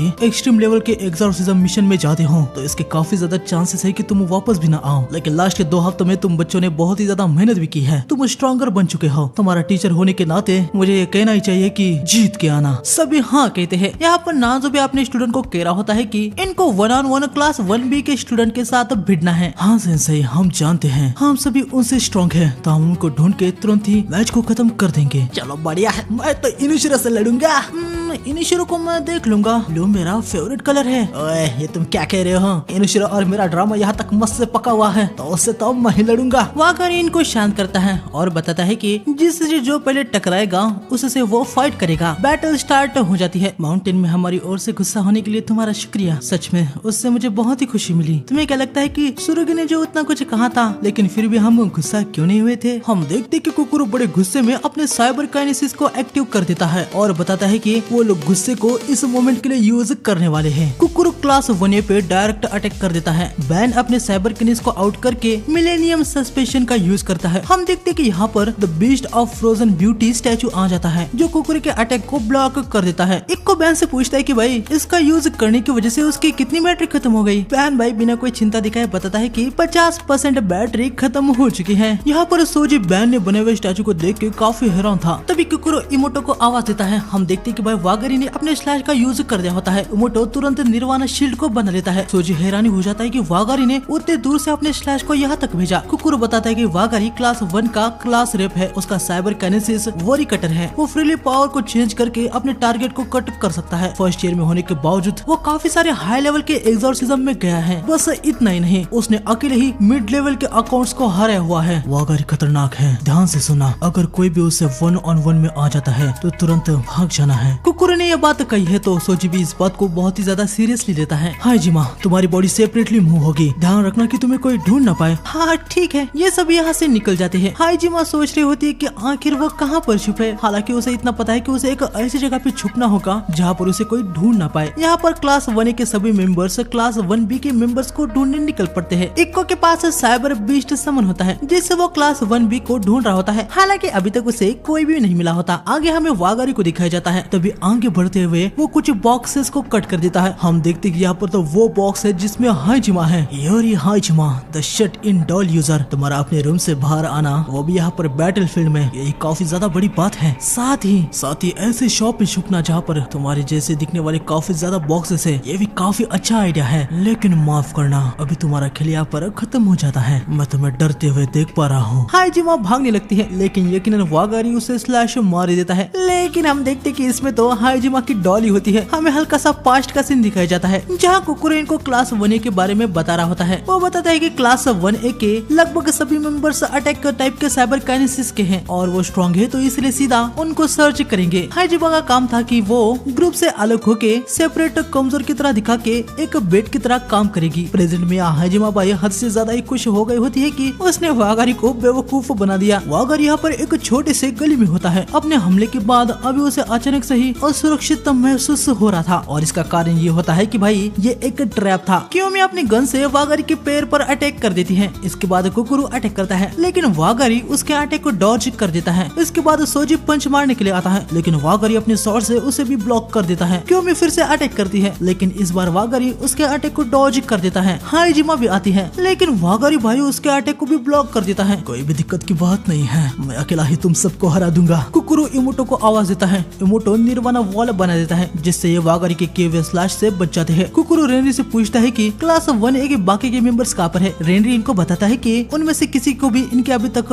लोकेशन पता नहीं है। उनके यहाँ आने से पहले ही हम तुम्हें निपटा देंगे। कुकुरु अटैक करता है लेकिन वागरी उसके सारे अटैक को ब्लॉक कर देता है। लेकिन तभी क्योमी अचानक से वागरी के हाथ पर अपना ग्लू चिपका देती है जिससे वागरी स्टक हो जाता है। फिर इसके बाद सोजी आके वागरी के मुंह पे एक किक जड़ देता है। ये देख के यहाँ पर सारे टीचर और यकीनन नानजो भाई हद से ज्यादा हैरान हो गया होता है। क्या बात है, टीम वर्क का यूज करके क्लास बी ने उनके साइबर काइनेसिस को बढ़िया तरीके से यूज किया। ग्लू, हैमर और इनिशियो के फ्लेम की वजह से उनकी टीम में एक नया स्पार्क आ चुका है। प्रिंसिपल अब क्लास बी के सबसे डरावने मेंबर को भूल रही है। इसके बाद हमें इधर दिखाया जाता है क्या हमने उसे हरा दिया?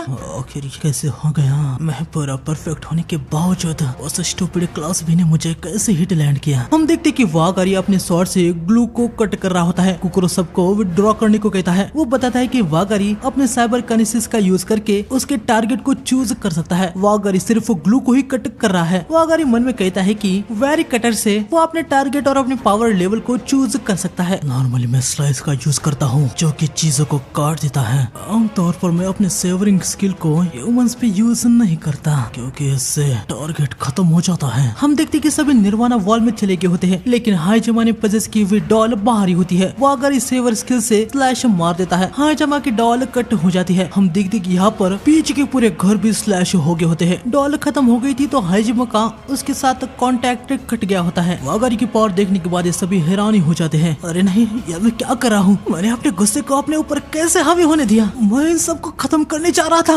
वागरी जरा अपने आप को शांत कर। ठीक है, इस बार सेवर से मैं तुम लोगों के बस हाथ पाँव को ही कट कर दूंगा। वो तो पूरा पागल है। हमारा एस्केप रूट भी ब्लॉक हो चुका है। वागरी को बेट करना लगता है कि हमारे लिए ही भारी पड़ गया। अरे चिंता करने की क्या बात है, हमारे पास इमोटे की वॉल है ना। सोजी देखता है कि वह इमोटे यहाँ पर हद से ज्यादा डर चुका है और डर की वजह से वो अपने म्यूजिक पे ध्यान नहीं दे पा रहा होता। अपने म्यूजिक पे फोकस किए बिना तुम अपनी वॉल को नहीं बना सकते, राइट? अपने डर पे तुम अभी भी काबू नहीं कर पाए। लास्ट बैटल से अब तक तुम ग्रो नहीं हो पाए। हार मान लो और अकेडमी को छोड़ दो और अपने आप को एक एग्जॉस्ट कहना बंद कर दो। इमोटो भाई सच में हार मान के वो गिव अप कर रहा है ऐसा कहने जा रहा था लेकिन रेनरी उसके मुंह को पकड़ लेता है। ओए इमोटो क्या करेगा ये तुम डिसाइड नहीं करने वाले। आखिर तुम उसके बारे में जानते ही क्या हो? हाँ ठीक है, अब तुम इतने अच्छे फ्रेंड्स हो तो मैं तुम सभी के हाथ पैर को काट दूंगा। क्यों तुम सभी मेरे लिए? क्यों? क्योंकि हम टीम हैं, हम किसी को भी यहाँ पर अकेले नहीं छोड़ने वाले। क्लास 1B मैंने और कुकुरु ने बनाई हुई एक प्रीशियस फैमिली है। रेनरी अपने एक स्किल का यूज करने लगता है। यहाँ सोजी और कुकुरु वागरी पे अटैक करने के लिए आ रहे होते हैं। वागरी उन पे सेवर स्लैश से वार करता है लेकिन हम देखते हैं कि वो सब यहाँ से गायब हो गए होते हैं। ये देखने के बाद वागरी भी बहुत ही ज्यादा हैरान हो चुका था। जैसे ही मैंने उन पर स्ट्राइक मारी वो गायब हो गए। नहीं, जितना मैंने देखा वो कहीं नीचे गिर गए। हम देखते कि क्लास 1B के मेंबर्स एक अलग अलग ही जगह पर आ गए होते हैं। इन सबको भी कुछ पता नहीं होता है कि इनके साथ ये क्या हो गया। तभी रेनरी अपने विंडो टेक्निक से वागरी से बात करता है। वागरी, क्या तुम्हें पता नहीं है कि विंडोज सिर्फ उनके थ्रू देखने के लिए नहीं होते? हमें यहाँ पर पता चलता है कि रेनरी अपने वर्ल्ड थ्रू शटर टेक्निक से सबको विंडोज के दूसरी तरफ टेलीपोर्ट कर दिया। वागरी हद से ज्यादा हैरान हो जाता है कि रेनरी के पास ऐसी स्किल है। बस इतना ही नहीं, यहाँ पर सारे टीचर्स रेनरी की ये टेलीपोर्टेशन स्किल को देख के हैरान हो गए थे। इतनी ज्यादा रेयर साइबर काइनेसिस। साथ ही सेवर अटैक से बचने के लिए एक साथ ही उसने सबको मूव कर दिया। क्या बात है हाजाकी, वो काफी बड़ा ट्रेजर है ना? मैंने कहा था ना आपको कि वो क्लास 1B का सबसे स्केरियस्ट मेंबर है। यहाँ पर रेनरी वागरी को बाय बाय करता है और बताता है कि क्लास 1B को वो हल्के में ना दे। इस बार वो उनको बुरी तरीके से हरा ही देंगे। इतना कह के रेनरी यहाँ से निकल जाता है। इसके बाद हमें कुकुरु को दिखाया जाता है। कुकुरु जानता है कि वागरी की स्ट्रेंथ खतरनाक है। अकेले में अगर उसे कोई भिड़ जाता है तो वो बच नहीं पाएगा, इसलिए क्लास 1B को फिर से रिग्रुप होना होगा। लेकिन तभी हम देखते कि वागरी यहाँ रेनरी के विंडो को ओपन करके कुकुरु के पास आ जाता है। मैं एक एक्सोसिस्ट फैमिली में पैदा हुआ था और परफेक्ट होना यही मुझे शुरुआत से सिखाया गया है। हमेशा करेक्ट, हमेशा परफेक्ट। इस इसलिए तो मुझे सैड बॉय के जरिए सोशल थ्रेट पसंद नहीं है। इसके ऊपर से वो इनिशिरो, उसके पास सेम वैसे ही पावर है। जिनके पास कोई टैलेंट नहीं है वो भी अपने आप को एग्जॉर्सिस्ट कहते हैं। और तुम का सुबह था, क्या तुम गेस कर सकते हो कि मैं यहाँ इसी विंडो को क्यों चुना? क्योंकि मैं तुमसे नफरत करता हूँ और मैं ये बात भी अच्छे से जानता हूँ कि तुम भी मुझसे बहुत नफरत करते होंगे। कुकुरो आके वागारी पे अटैक कर देता है, लेकिन वो उसके अटैक को डॉज कर देता है। हम देखते हैं कि कुकुरी के पास अभी 45% और वागारी के पास 73% बैटरी होती है। वागारी स्लाइस से अटैक करता है, कुकुरू उसे ब्लॉक कर देता है और वागारी पे ही लगातार अटैक करने लगता है। कुकुरू वागारी से कहता है कि उसने यहाँ पर कुकुरी से फाइट करना चुन के बड़ी गलती कर दी है और वो वागारी को यहाँ पर नहीं छोड़ेगा। वागारी कुकुर के बैन हैमर ऑफ चिवरी को देखता है, ये एक धर्म का हथौड़ा है। तभी वागारी कुकुर पे बहुत ही सारे स्लैश मारता है। हालांकि वो कुकुर के बॉडी पे कोई भी स्लैश नहीं मारता, वो बस उसके कपड़े फाड़ देता है और ये बात कुकुर भी समझ जाता है। कुकुर मन में कहता है कि वागारी उसके साथ बस किसी खिलौने की तरह खेल रहा है। कस बता, सही होना मतलब एक आदर्श स्थिति के समान है, जबकि जिस धार्मिकता को तुम विल्ड करते हो वो बस दिखावे के लिए है। वायलेंस और वल्गैरिटी ये तुम्हारा ट्रू नेचर है। जो तुम्हारा ट्रू सेल्फ है वो तुम्हें दिखाना चाहिए। हमारे सुरिगी को देखो, वो एक और द टॉप विलन है और वो अपने बर्ताव से अपने आप को बखूबी मेल खाता है और मुझे वैसे ही लोग पसंद है। ये दोनों फिर से भिड़ जाते हैं। यहाँ हमें वागारी के बारे में थोड़ा सा देखने को मिलता है। वागारी का हमेशा ये कमांड था कि कुछ ऐसे बनो जो दुनिया के लिए यूजफुल हो। वागारी को अपने पास्ट में से कई सारे लोग मिले जो अपने आप को अच्छा तो दिखाते थे पर रियलिटी में वो बड़े बेकारी होते हैं। वागारी को लगता है कि कुकुर भी वैसा ही है। वागारी यहाँ पर कुकुर को स्लैश मारता है, लेकिन वागारी ने ओनली स्किन पे ही टारगेट करके स्लैश मारा था, जिससे कुकुर की बॉडी की स्किन कट नहीं हुई। वागारी कुकुर से कहता है कि कुकुर उसे हरा नहीं सकता। कुकुर चुपचाप उस दिन की तरह यहाँ से भाग जाए, लेकिन कुकुर हार नहीं मानता। इसके बाद हमें सुरिगु को दिखाया जाता है, जिसने फाइनली सोजी को ढूंढ लिया होता है और इस बात से वो बहुत ही ज्यादा खुश था। सुरिगी की बैटरी 95 और सोजी की 85% होती है। सुरिगी फिर से सोजी को बुली करना स्टार्ट करता है, लेकिन इस बार सोजी एक बेकार सा रिएक्शन देता है। आखिर ये कैसा रिएक्शन था? तुम्हें दूसरों को बुली करके मजा आता है ना, तो मुझे बस तुम्हें इग्नोर करना होगा। नहीं यार शट्टा भाई, तुम्हें चिढ़ाने में बहुत मजा आता। सुरिगी सोजी पे अपने लोथिंग फ्लेम से अटैक करता है। सोजी उसके अटैक को डॉज कर देता है। वैसे मैं अभी भी नहीं भुलाऊं कि तुमने अकारी और क्लास 1B की कैसे इंसल्ट की थी।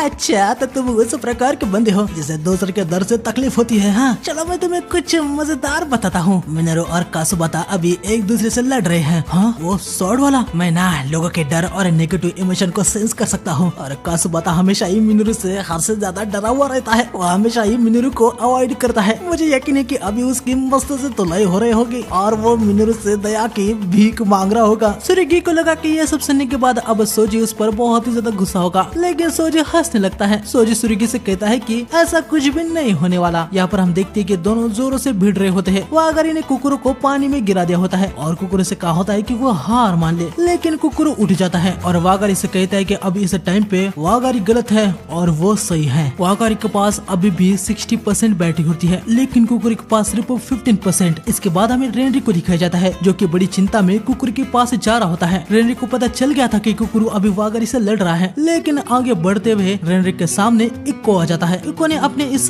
गैट्सबी नाम के डिवाइस से रेनरी को ढूंढ लिया था। इक्को जानता है कि रेनरी कुकुर के पास जा रहा है। रेनरी इक्को से कहता है कि वो उसके रास्ते से हट जाए, लेकिन यकीनन इक्को ऐसा कुछ नहीं करता। इक्को ऑलरेडी रेनरी की टेलीपोर्टेशन स्किल से हैरानी था, इसलिए वो उसे बिल्कुल भी यहाँ से नहीं जाने देने वाला था। रेनरी के पास 36% बैटरी थी और इक्को के पास 70%। इक्को अपने साइबर किनिस को आउट करके साइबर बीस्ट समन टेडी कॉन्ग को समन करता है। यहाँ पर ये सारे टीचर रेनरी की तरफ का ही सीन देख रहे होते हैं। नानजो मन में कहता है कि रेनरी की एबिलिटी खतरनाक है, लेकिन उसे यकीन होता है कि रेनरी इक्को की एबिलिटी से नहीं बच पाएगा। हमें इक्को का हल्का सा एक पास्ट का सीन दिखाया जाता है, जहाँ पर वो कुछ कैट को सहला रहा था। तभी नानजो यहाँ पर आता है। हमें पता चलता है कि ये कोई रियल कैट्स नहीं थी, बल्कि ये एक इलेक्ट्रॉनिक डिवाइस होती है। नानजो को इक्को के इस एबिलिटी के बारे में पता चल गया था। इक्को में पोटेंशियल देख के नानजो ने इक्को को अपना स्टूडेंट बना लिया। टेस्ट के दौरान जब इक्को ने टेडी कॉन्ग को समन किया था तो सबके सब उसे देख के हैरान हो चुके थे। इक्को यहाँ पर रेनरी से कहता है कि उसका ये टेडी कॉन्ग रेनरी को यहाँ पर मसल के रख देगा। रेनरी को कुकुर की बहुत ही ज्यादा चिंता हो रही थी। इसके बाद हमें रेनरी और कुकुर के पास्ट का सीन दिखाया जाता है। रेनरी बताता है कि जब वो कुकुर से मिला था तो वो दोनों 6 साल के थे। रेनरी का एक छोटा भाई भी था, हालांकि हमें उसका चेहरा ही नहीं दिखाया जाता। रेनरी और कुकुर दोनों ही एक्सोसिस्ट फैमिली से थे। इनके पेरेंट्स चाहते थे कि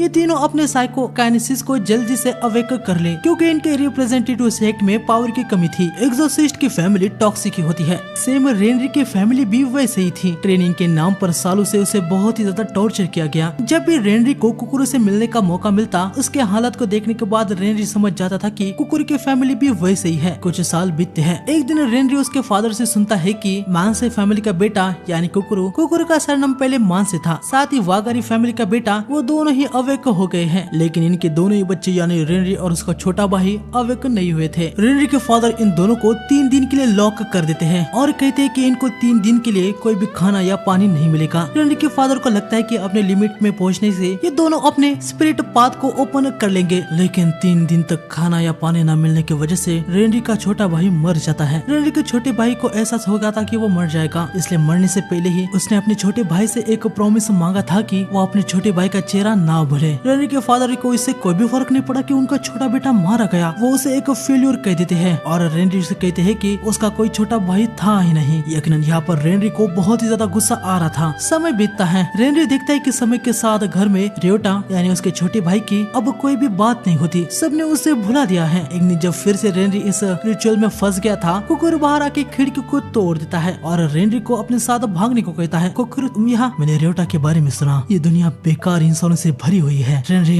मैं इन सबसे तंग आ चुका हूँ, चलो मेरे साथ आओ। रेनरी कुकुर के साथ इस नर्क से निकल जाता है। बाहरी दुनिया में रेनरी पहली बार ही आया था, उसे कुछ फूड खाने का मन था और वो आज फाइनली उसे खा ही लेता है और उसे देखने को मिलता है ये तो बहुत ही ज्यादा टेस्टी है। कुकुर तुम भी इसे ट्राई करो, ये बहुत ही ज्यादा टेस्टी है। यकीनन कुकुर भी पहली बार ही ऐसे बाहरी दुनिया में आया है। इसे टेस्ट करने के बाद वो भी हैरानी हो जाता है कि इतने रात को भी ऐसा खाना यहाँ पर मिलता है। आगे दोनों कुछ और नई चीजें करते हैं। इनकी जिंदगी पूरी तरीके से बदल जाती है। कुकुर और रेनरी बेस्ट फ्रेंड बन चुके होते हैं। इन्होंने बहुत सारे फ्रेंड्स बनाए, काफी मस्ती की, लेकिन एक दिन रेनरी रियोटा के फेस को भूल गया। वो बहुत ही ज्यादा पैनिक हो चुका था। रेन आखिर क्या बात है? कुकुर आखिर मैं क्या करूं? मुझे रियोटा का फेस याद ही नहीं आ रहा। बस 6 ही महीने हो गए हैं लेकिन मैं उसे याद ही नहीं कर पा रहा। मैंने उसे प्रॉमिस किया था कि मैं उसे कभी भी नहीं भूलूंगा। कुकुर सेरिना नाम के एक लड़की जो कि इनके ही फ्रेंड ग्रुप में होती है, उससे एक स्मार्टफोन लेता है। उसके पास 2 थे तो कुकुर एक उठा लेता है और उसे फैक्ट्री रिसेट कर देता है और उस मोबाइल को रेनरी को देता है। लेकिन क्यों? मेरी फोटो लो। फोटो? मैं जानता हूँ कि रियोटा को ना भूलने के लिए तुम बहुत ही ज्यादा हार्ड ट्राई कर रहे हो, लेकिन ह्यूमंस की मेमोरी कभी भी परफेक्ट नहीं होती। चाहे अच्छी हो या बुरी मेमोरीज समय के साथ वो मिट जाती है, लेकिन अगर फोटो लेते हो तो तुम उसे कभी भी नहीं भूलोगे। तो चल रोना बंद कर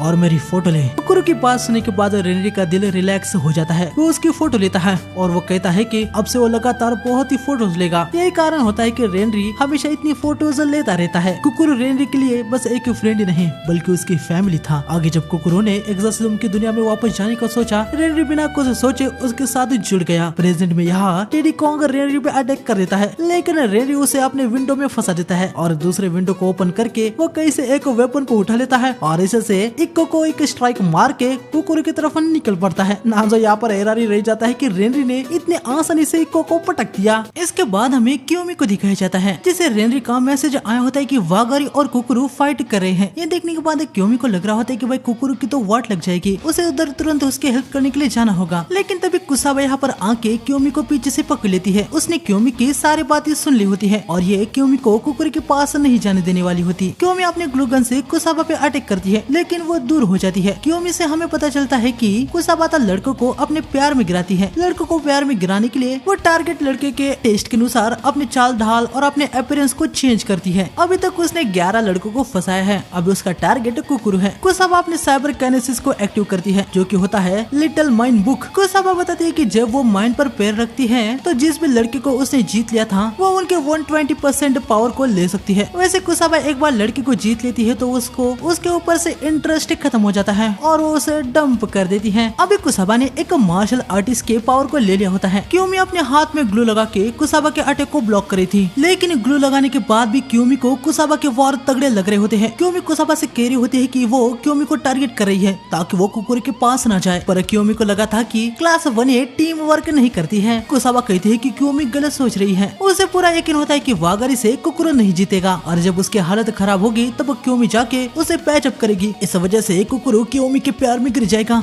बस यही सोच के कुसाबा यहाँ पर क्योमी को रोक रही है। कोई सेंस है इस बात की? क्योमी स्टिकी लव बॉम्ब से कुसाबा को हिट कर देती है, लेकिन कुसाबा ने क्योमी को पकड़ लिया होता है। हम देखते हैं कि ये दोनों उड़ के बाथरूम में गिर जाते हैं। फॉलिंग डैमेज से बचने के लिए क्योमी ने ग्लू का यूज कर दिया होता है, जिसपे काफी स्पिरिट पावर लग गई होती है। इस वजह से अब क्योमी के पास बस 45% ही बैटरी रह चुकी होती है। तभी सामने से कुसाबा आ रही होती है, उसके कपड़े फट चुके थे और हमें देखने को मिलता है कि भाई कुसाबा यहाँ पर लैंड माइन कनेक्शन का यूज करके शोटा नाम के एक बंदे की पर्सनालिटी को यूज करती है, जो कि ब्यूटिफिकेशन करता है। कुसाबा क्योमी के कपड़े भी काट देती है। क्योमी भाई यहाँ पर बहुत ही ज्यादा एम्बेरस हो रही होती है। कुसाबा उसे कहती है कि यहाँ पर कोई भी नहीं है और वैसे भी अभी वो लोग चेंजिंग रूम में है, तो यहाँ पर ड्रोन्स भी नहीं आएंगे, इससे इनको कोई भी चिंता करने की जरूरत नहीं है। कुसाबा मार्शल आर्ट वाले को यूज करके क्योमी को हिट मार देती है और आगे हम देखते हैं कि वो आगे क्योमी को और भी ज्यादा हिट मार ही जा रही होती है। क्योमी कुसाबा से पूछ रही होती है कि आखिर उसे कुकुरु इतना क्यों पसंद है, वो तो बेकार ही है। कुसाबा कह रही होती है कि उसे कुकुरु की आंखें, उसका स्टाइल बहुत ही मस्त लगता है, साथ ही उसे सोजी भी बड़ा हॉट लगता है। क्योमी भाई यह सब सुन के कुसाबा के पैर में ग्लू लगा के उसे नीचे गिराने लगती है। वो उसे कहती है कि कुसाबा किसी एक लड़के में स्टिक नहीं रह सकती, कुसाबा एक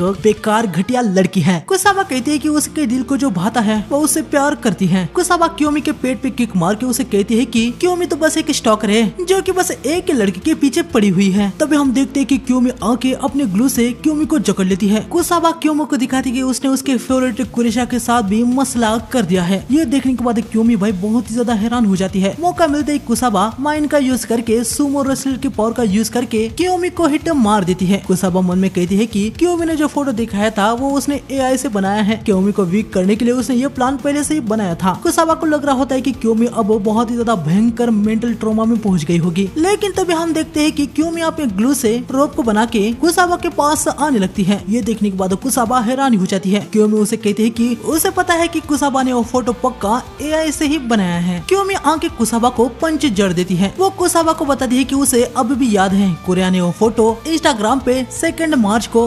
1:18 पे अपलोड किया था। क्योमी ने लगातार उस फोटो को देखा, उसने लगातार इमेजिन किया कि उस बेड में वो उसके साथ हो। ये सब सुनने के बाद कुसाबा भाई हैरानी हो जाती है। हमें हल्का सा क्योमी का पास्ट का सीन दिखाया जाता है। हमें पता चलता है कि क्योमी एक रिच घर से थी, हालांकि उसे किसी भी चीजों में इंटरेस्ट नहीं था, बस अपने कुरेशा को छोड़ के। एक दिन अचानक से ही क्योमी अपने एक क्लासमेट को ग्लू गन से चिपका देती है। ये पहली बार ही था जब क्योमी की पावर अवेक हुई थी। उसे कुछ भी समझ नहीं आया था कि उसने ये क्या किया। थोड़ी देर बाद हमें दिखाया जाता है, जहाँ पर हमें देखने को मिलता है कि क्योमी बहुत ही ज्यादा पैनिक थी कि उसने अपने फ्रेंड के साथ ये क्या कर दिया। उसे डर लग रहा होता है कि उसके फ्रेंड के साथ कुछ हो तो नहीं गया होगा ना। तब यहाँ पर आजाकी सेंसेई क्योमी के पास आके उसे सब बताते हैं कि वो एक साइबर काइनेसिस से अवेक हुई है, एक स्पेशल पावर जिसे बस वही देख सकते हैं। आजाकी सेंसेई क्योमी को राहत दिलाते हैं कि अभी उसकी फ्रेंड ठीक है, उसे उसकी चिंता करने की जरूरत नहीं है। साथ ही पावर को कंट्रोल करने के लिए आजाकी सेंसेई क्योमी को अकेडमी में आने को कहते हैं। प्रेजेंट में हम देखते हैं कि इन दोनों की बैटरी लगभग खत्म हो गई होती है। दोनों एक दूसरे को पंच मारते हैं। अब बस 1% ही बैटरी रह चुकी होती है। दोनों अपने मोबाइल को फेंक के एक दूसरे को एक जोरदार पंच जड़ देते हैं। इसके बाद कुसामा क्योमी को अपने सर से टक्कर मारती है। उसे लगा कि इससे क्योमी की बैंड बच गई होगी, लेकिन क्योमी आके कुसाबाता को पकड़ लेती है और ये दोनों जाके टब में गिर जाते हैं। दोनों की अब पूरे तरीके से स्ट्रेंथ खत्म हो चुकी होती है। पता नहीं क्या सीन है, लेकिन ये दोनों भाई एक दूसरे से अभी माफी मांगते हैं और वो कहते हैं कि वो दोनों ही कमाली हैं। एक्चुअली इन दोनों ने एक दूसरे को अभी एक्नॉलेज किया होता है। ये दोनों अब यहाँ पर फाइट से आउट हो गए होते हैं। प्रिंसिपल कहते हैं कि एक मैच ड्रॉ हो गया है, क्लास बी अभी लीड में है, उन्होंने एक राउंड जीत लिया है ना। वो रेनरी ने जो ओवाडो को हिट मारा था उससे वहाँ पर रेनरी जीत गया होता है, इसलिए अभी क्लास 1 भी लीड में है। खैर तभी इंटेलिजेंस डिवीजन का चीफ कहता है कि उसे फेक कुछ में घोस्ट अकाउंट का सिग्नल मिल रहा है। ये सुनने के बाद सभी हैरानी हो जाते हैं। प्रिंसिपल कहती है कि वहाँ के स्टाफ को उधर इन्वेस्टिगेशन करने के लिए कहें। इसके बाद हमें सोजी और सुगरी की तरफ दिखाया जाता है, जहाँ पर सुगरी भाई सोजी पे बहुत ही हमला कर चुका था, लेकिन वो सोजी को एक भी हिट नहीं कर पाया होता। वो फ्रस्ट्रेट हो जाता है कि आखिर ऐसा क्यों हो रहा है, और सोजी भाई यहाँ पर मस्त कॉन्फिडेंस में होता है। सुगी मन में कह रहा होता है कि आखिर पास्ट 2 वीक्स में सोजी ने क्या किया है। हमें पास्ट का सीन दिखाया जाता है, जब सोजी ने आजाकी सेंसेई से कहा था कि उसे बिना फोन के साइबर काइनेसिस को यूज करना सिखाए, लेकिन तुम ये नहीं कर सकते। लेकिन सेंसेई, सुगी ने तो ये किया था।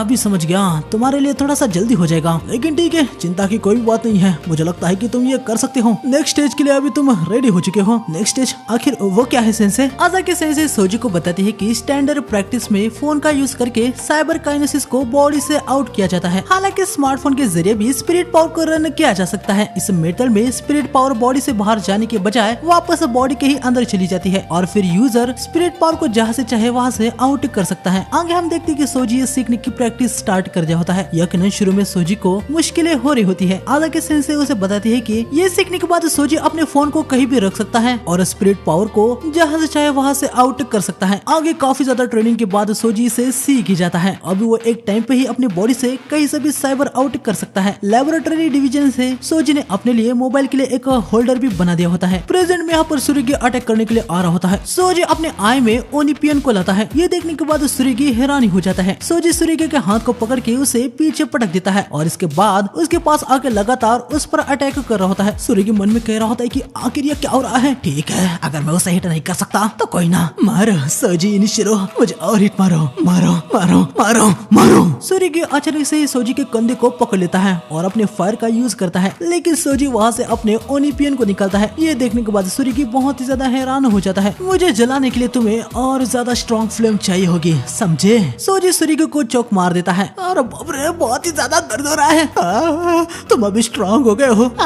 मुझे तुम्हारे अंदर कोई भी अभी हेटरेट नहीं दिख रहा है। हमें सुरुगी के पास्ट में दिखाया जाता है। हम देखते कि भाई इसे सबसे हेट मिलने में खुशी मिलती है। माइडन एकेडमी में जब इसको क्लास 1 में लाया गया था तब वागारी ने सुरुगी को हरा के कहा था कि वो एकदम बेकार कचरा है। ये सुनने के बाद सुरुगी को बहुत ही ज्यादा अच्छा लग रहा होता है। हालांकि वागारी सुरुगी से ये भी कहता है कि सुरुगी जो दूसरों के लिए अपने बर्ताव को चेंज नहीं करता, ये देख के उसे अच्छा लगा। एक ही टाइम पे प्यार और नफरत मिलना ये सुरुगी के लिए कुछ नया ही था। इस एहसास से वो और भी ज्यादा एक्साइटेड हो गया होता है। प्रेजेंट में सुरुगी सोजी से कह रहा होता है कि वो तो उसे हिट करता है ना, उसने उसके बहन के पिन को जलाया था, तो अभी वो उस गुस्से से सुरुगी को हिट करे। मेरे पास इन सब के लिए टाइम नहीं है। क्या कहा तुमने? अब तुमको मुझ में कोई इंटरेस्ट भी नहीं रहा? अरे नहीं, चलो इसे अभी यहाँ पर खत्म कर देते हैं। सोजी इन फ्लेम लेग का यूज करके एक बड़ी सी जंप लगाता है और इसका यूज करके अब सोजी 50 मीटर ऊपर तक जंप लगा सकता है। हमें देखने को मिलता है कि इस न्यू पावर के साथ फाइट करना सोजी को हाइजिमा ने सिखाया होता है। जैसे कि हाइजिमा ने सोजी से कहा था कि उसके पास एक कोई स्पेशल मूव नहीं है, लेकिन अब सोजी की वो प्रॉब्लम भी यहाँ पर खत्म हो गई है। सोजी अपने new special move Onibi skill flames falling from the heaven का यूज करने लगता है। ये देखने के बाद सुरुगी की बैंड ही बच जाती है। इसके बाद हमें कुकुरु की तरफ दिखाया जाता है। कुकुरु की बैटरी 70% रह गई होती है। वागारी के पास अभी भी 58% बैटरी होती है, लेकिन फिर भी वो यहाँ पर हैरान रह चुका था कि कुकुरु हार क्यों नहीं मान रहा। तभी रेनरी यहाँ पर आता है। वो कहता है कि वो कुकुरु को हेल्प करने वाला है। रेनरी एक नाइफ को निकालता है, लेकिन हम देखते कि रेनरी नाइफ को कुकुरु के बॉडी में ही स्टैब कर देता है। हमें 5 मिनट पहले का सीन दिखाया जाता है जहाँ पर रेनरी कुकुरु के पास ही आ रहा था। एबी बैटल के फाइनल प्लान में कुकुरु ने सबसे कहा था कि क्लास 1 का एक मेंबर है जिसके साइबर काइनेसिस के बारे में इनको कुछ पता नहीं है। लास्ट एबी बैटल में वो पार्टिसिपेट नहीं हुआ था क्योंकि क्लास 1B के मेंबर्स कम थे, तो इवन नंबर के लिए बैटल में वो ज्वाइन नहीं हुआ था। और वो बंदा कोई और नहीं बल्कि केरी नामिकावा होता है। हम यहाँ पर देखने को मिलता है कि नामिकावा के पास हिप्नोसिस ऐप साइबर काइनेसिस है। इसका यूज करके वो रेनरी को हिप्नोटाइज कर दिया होता है। नामिकावा अपने टारगेट को हिप्नोटाइज करके उनको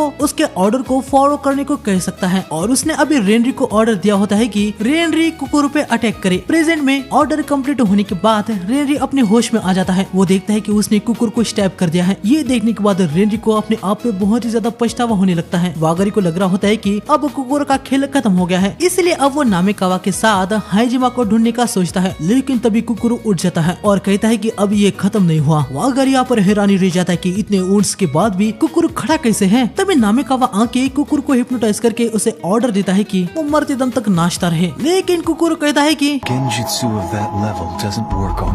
खैर नामिकावा अब डांस करने लगता है। जब नामिकावा ने कुकुरु पे हिप्नोटाइज यूज किया था, कुकुरु वहाँ पर चिल्लाया था। इसकी वजह से नामिकावा की टेक्निक अब नामिकावा पे ही लग गई होती है। वागारी ने यहाँ पर सोच लिया होता है कि अब वो अपने सेवर से इन दोनों को ही हरा देगा। रेनरी की बैटरी लगभग खत्म हो चुकी होती है। अब वो अपने टेलीपोर्टेशन का यूज नहीं कर सकता। रेनरी कुकुरु से कहता है कि वो हार मान ले। नहीं, अगर ये बैटल यहाँ पर खत्म होती है तो मेरा भी अंत होगा। कुकुरु तुम इतने डेस्परेट क्यों हो? कुकुरु अपने फ्लेम बैन हैमर को निकालता है, जिसे देखने के बाद वागारी भाई हैरानी हो जाता है। तभी यहाँ पर हमें देखने को मिलता है कि फ्लेम बीटर्स को हेट करने का कुकुर का ये कारण था कि वो पावर उसके खुद के पास ही है। रोता की डेथ एक ट्रिगर ही थी। कुकुरु अपने डेली ट्रेनिंग की वजह से बोर हो चुका था। वो उसे अब सहन नहीं कर पा रहा था, इसलिए उसने रेनरी से आके कहा कि अब वो यहाँ से भाग चलते हैं। अपना इंडिपेंडेंस मिलने के बाद कुकुर को जो भी अपना सपना था वो उसने सब कुछ कर लिया। हालांकि एक दिन हम देखते हैं कि आजाकी सेंसेई यहाँ पर रेनरी और कुकुर को माइडन एकेडमी में बुलाने के लिए आए होते हैं, लेकिन उस मोमेंट में कुकुरु को माइडन एकेडमी में ज्वाइन होने का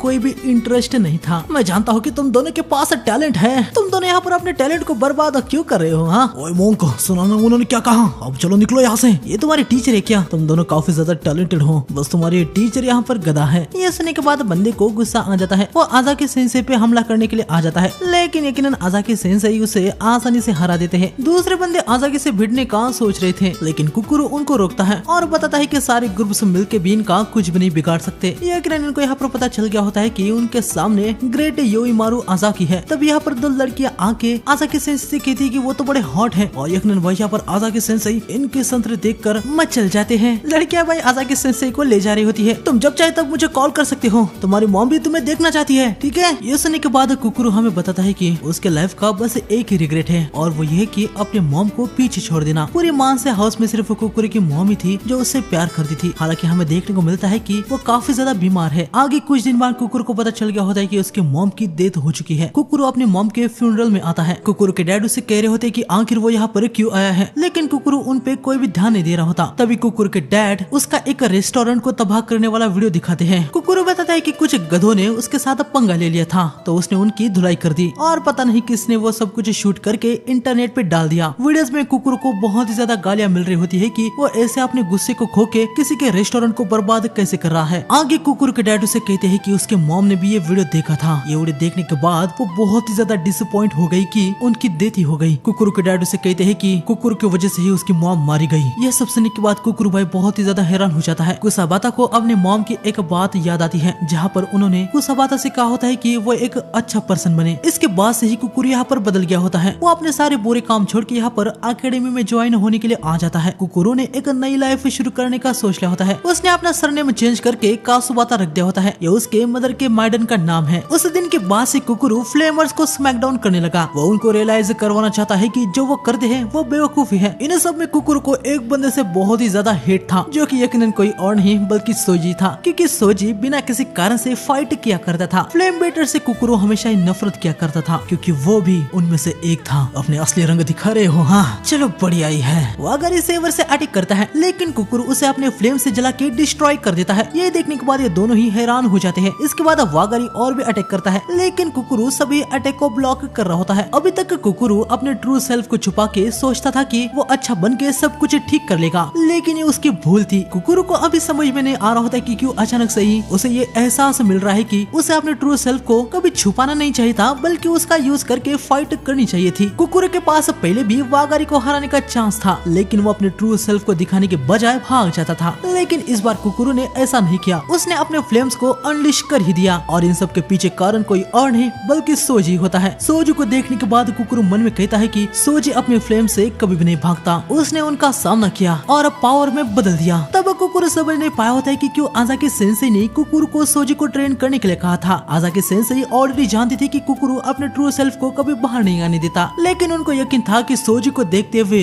कुकुरु बदल जाएगा। कासुबाता, कुछ अटैक को ब्लॉक करने के बाद ये मत समझो कि तुमने मुझे हरा दिया। अब मैं अपनी बची हुई सारी स्पिरिट पावर का यूज करके एक अल्टीमेट सेवर से तुम्हें हिट करने वाला हूँ। मैं जानता हूँ कि अब तुम पहले की तरह ही भाग जाओगे, है ना? वागारी, इस बार मैं भागूंगा नहीं। वागारी के अटैक होने से पहले ही कुकुरु आके उस पे अपने फ्लेम बैन हैमर से लगातार अटैक करने लगता है। सोजी यहाँ पर बहुत ही ज्यादा खुश हो गया होता है कि कुकुरु ने वागारी को हरा दिया है। तुमने कहा था कि हम दोनों एक ही प्लेस से हैं। हाँ, अब मैं तुम्हें दिखाता हूँ कि हमें क्या अलग बनाता है। सोजी सुरिगी के नीचे फ्लेम्स फॉलिंग फ्रॉम हेवन से अटैक कर देता है। यहाँ पर बहुत ही बड़ा एक्सप्लोजन हो जाता है। सुरिगी यहाँ पर हार जाता है, वागारी भी यहाँ पर हार जाता है। अगर मैं तुम्हें जान से मार देता तो हम लोग बाहर हो जाते हैं। बस कर भाई, मैं हार मानता हूँ। अब मैं क्या करूँ? अब मुझे निकाल देगा। अपनी इस कंडीशन की वजह तुम खुद ही हो। बस आकारी के हेयर पिन को जलाने के लिए माफी मांगो। ठीक है, मुझे माफ कर दो। चलो माफ कर दिया, लेकिन अगर नेक्स्ट टाइम तुमने क्लास 1B का मजाक उड़ाया तो जिंदा बचने की उम्मीद मत रखना, ठीक है? यहाँ पर नानजो भाई हैरानी हो जाता है कि वागारी और सुरिगी दोनों हार गए। बस वही नहीं बल्कि सारे अपर क्लासमेट भी यहाँ पर हैरान थे। आगे हमें कुछ स्टाफ को दिखाया जाता है। इनको पास से ही घोस्ट अकाउंट की रीडिंग आ रही होती है। रेनरी यहाँ कुकुरु को पट्टी लगाता है। कुकुरु प्लीज मुझे माफ कर दे। अरे बस कर भाई, जितना वागारी ने धोया है उसके बदले तेरा ये छोटा सा स्टेप कुछ भी नहीं था। इतना निराश मत हो। अगर तेरे विंडो से हम नहीं गए होते तो ये फाइट यहाँ तक आ ही नहीं पाती। तभी सोजी यहाँ पर आता है। वो बड़ा खुश था कि भाई कुकुरु ने वागारी को हरा दिया है। तभी रेनरी सोजी के गले लग के उसे थैंक्स कहता है। वो बताता है कि सोजी वो वजह है जिसकी वजह से कुकुरु जीत पाया है। सोजी कुछ समझ नहीं पाता। रेनरी कहता है कि बाद में वो सोजी को सब कुछ डिटेल्स में बता देगा। खैर अभी यहाँ पर क्लास 1A का बस एक ही बंदा रह गया होता है जो कि बान आशिना होता है। सोजी पूछता है कि आशिना किस टाइप का बंदा है। रेनरी बताता है कि आशिना अपने आप को एक लिविंग आर्ट समझता है। वो अपने सेल्फीज को बार बार सोशल मीडिया पे अपलोड करता है। उसका अकाउंट बार बार फ्रोजन हो जाता था, इस वजह से उसके पास फ्रोजन टाइप साइबर काइनेसिस है। वो बहुत ही ज्यादा स्टूपिड है लेकिन साथ में वो बहुत ही ज्यादा स्ट्रॉन्ग भी है। कुकुरो बताता है कि आशिना अपने स्टैचू को बना के ऑलरेडी अपने काफी सारे स्पिरिट पावर को खत्म कर दिया है। अभी सोजी उसे आसानी से हरा सकता है। इन दोनों की बैंड बज गई होती है तो यकीनन अभी ये फाइट नहीं करने वाले होते हैं। दोनों सोजी को गुड लक कह देते हैं। सोजी आशिना की तरफ निकल पड़ता है। यहाँ आशिना को भी पता चल गया होता है कि भाई अभी वो अकेला रह गया है। इसके बाद हमें एड रूम में दिखाया जाता है जहाँ क्लास 1A वाले कह रहे होते हैं कि आशिना भले ही बेवकूफ है लेकिन वो सोजी को हरा सकता है। खैर तभी ये तीनों यहाँ पर आते हैं। इनकी यह हालत देखने के बाद मीना सेंसेई भाई यहाँ पर हैरानी हो जाती है। यहाँ पर सभी टीचर्स अब एंड गेम के लिए एक्साइटेड होते हैं। यहाँ पर नांजो सेंसेई को अभी भी यकीन नहीं हो रहा था कि उनका क्लास कैसे पीट गया।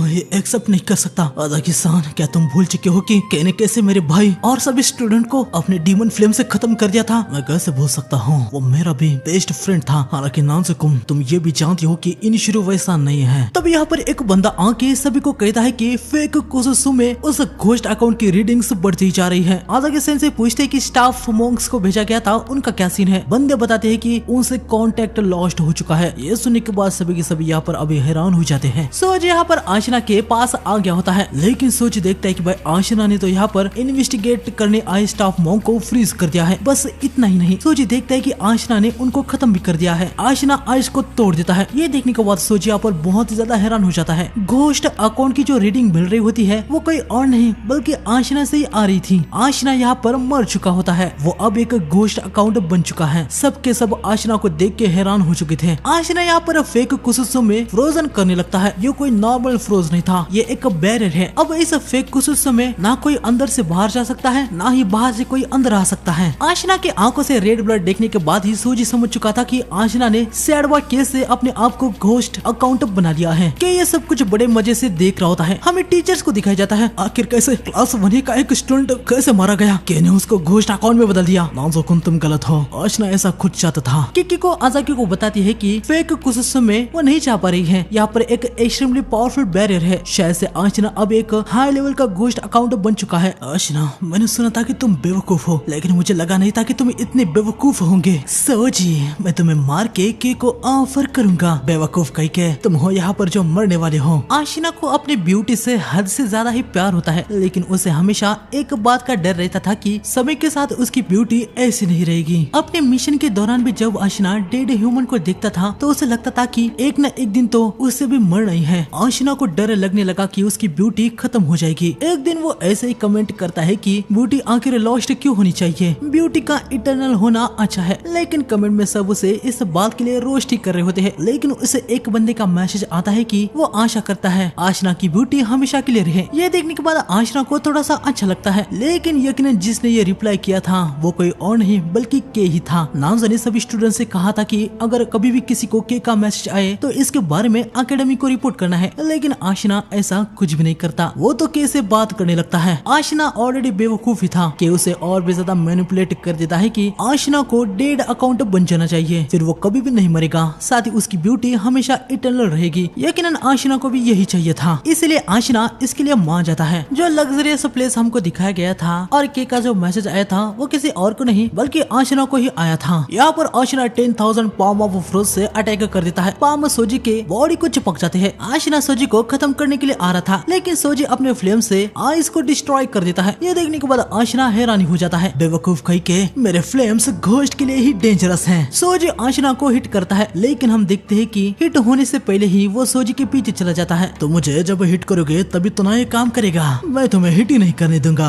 आशिना सोजी के अराउंड अपने डुप्लीकेट्स बनाता है। सोजी कुछ करने से पहले ही सभी फ्रोजन स्टैचूज सोजी को हिट करने लगते हैं। सोजी नीचे गिर जाता है। चलो उठो, मैं जानता हूँ कि तुम ठीक हो। तुमने अपने बॉडी के अराउंड डीमन फ्लेम्स लगा दी है जिसकी वजह से इस एक्सट्रीम लो टेम्परेचर में भी तुम बिल्कुल ठीक हो। सच में काफी बढ़िया टेक्निक है। हालांकि उस वजह से तुम्हारी स्पिरिट बहुत ही तेजी से कम हो रही है। हम देखते कि सोजी के पास अभी 29% बैटरी है। आशिना सोजी से कहता है कि सोजी को जल्दी खत्म करके वो बाकी के सारे क्लास 1A वालों को भी खत्म करने वाला है। ये सुनने के बाद सोजी हैरानी हो जाता है।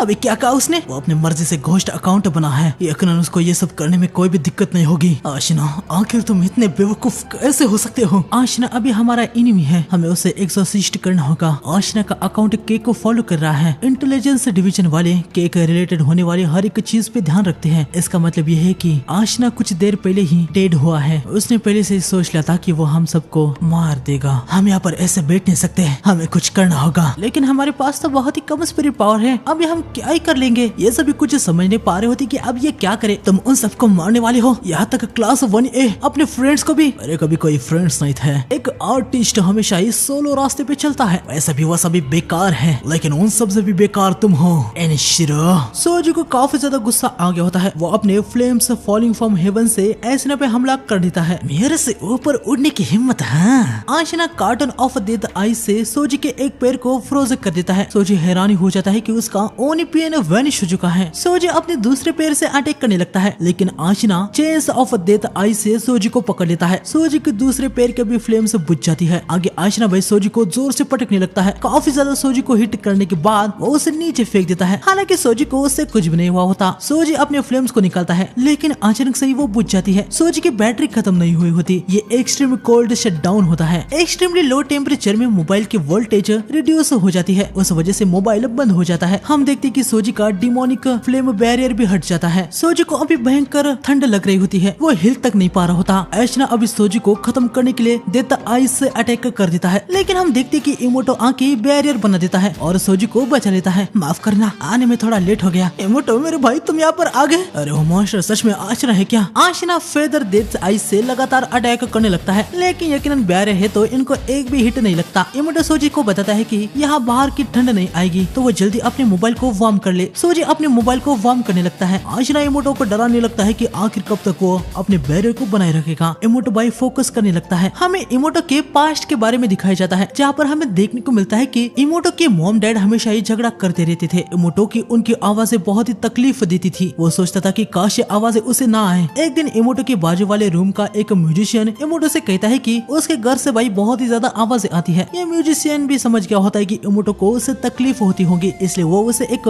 MP3 प्लेयर देता है। वैसे प्लेयर काफी ज्यादा आउट ऑफ डेट था, इसमें बस एक बैंड का एल्बम था, लेकिन उसकी वजह से ही इमोटो को बाहर की आवाजें आना बंद हो गई। इमोटो अभी बस यही एल्बम सुना करता था और एक दिन उसका साइबर काइनेसिस एक्टिव हो जाता है। अगले दिन हम देखते कि आजाकी सेंसे यहाँ पर इमोटो के रूम में आते हैं। वो देखते कि इमोटो के मॉम डैड तो यहाँ पर दीवार से चिपक गए हैं। इमोटो को देखने के बाद आजाकी सेंसे समझ जाते हैं कि वो बस हाल ही में अवेक हुआ है और out of control cyber kinesis की वजह से उसने ये कर दिया है। आजाकी सेंसे देखते कि इमोटो एक डिफेंस टाइप वॉल से अवेक हुआ है। आजाकी इमोटो के पेरेंट्स से पूछता है कि क्या उन्होंने लड़के के साथ कुछ किया है, लेकिन वो दोनों बताते हैं कि उन्होंने कुछ भी नहीं किया। आजाकी सेंसे समझ जाते हैं कि इन्होंने इमोटो को कुछ भी नहीं किया है, लेकिन साथ ही वो ये भी समझ जाते हैं कि उन्होंने उसके लिए भी कुछ नहीं किया है। आजाकी सेंसे अंदर आके इमोटो के कान से ईयरफोन निकाल देते हैं। आजाकी सेंसे इमोटो को अपने साथ ले जाते हैं। इमोटो बताता है कि आजाकी सेंसे ने एक फादर की तरह उसकी देखभाल की और अपने पावर पर कैसे कंट्रोल करना है ये सब कुछ भी सिखाया। इमोटो के बर्थडे पे उन्होंने उसके लिए एक लेटेस्ट हेडफोन भी दिला दिए। सोजी ने इमोटो से पूछा था कि वो इतना डरा रहता है तो उसने एक्सोर्सिज्म क्यों नहीं छोड़ा। इमोटो अभी हमें बताता है कि क्योंकि आजाकी सेंसे ने उसके लिए जो किया है उसका रीपे अभी तक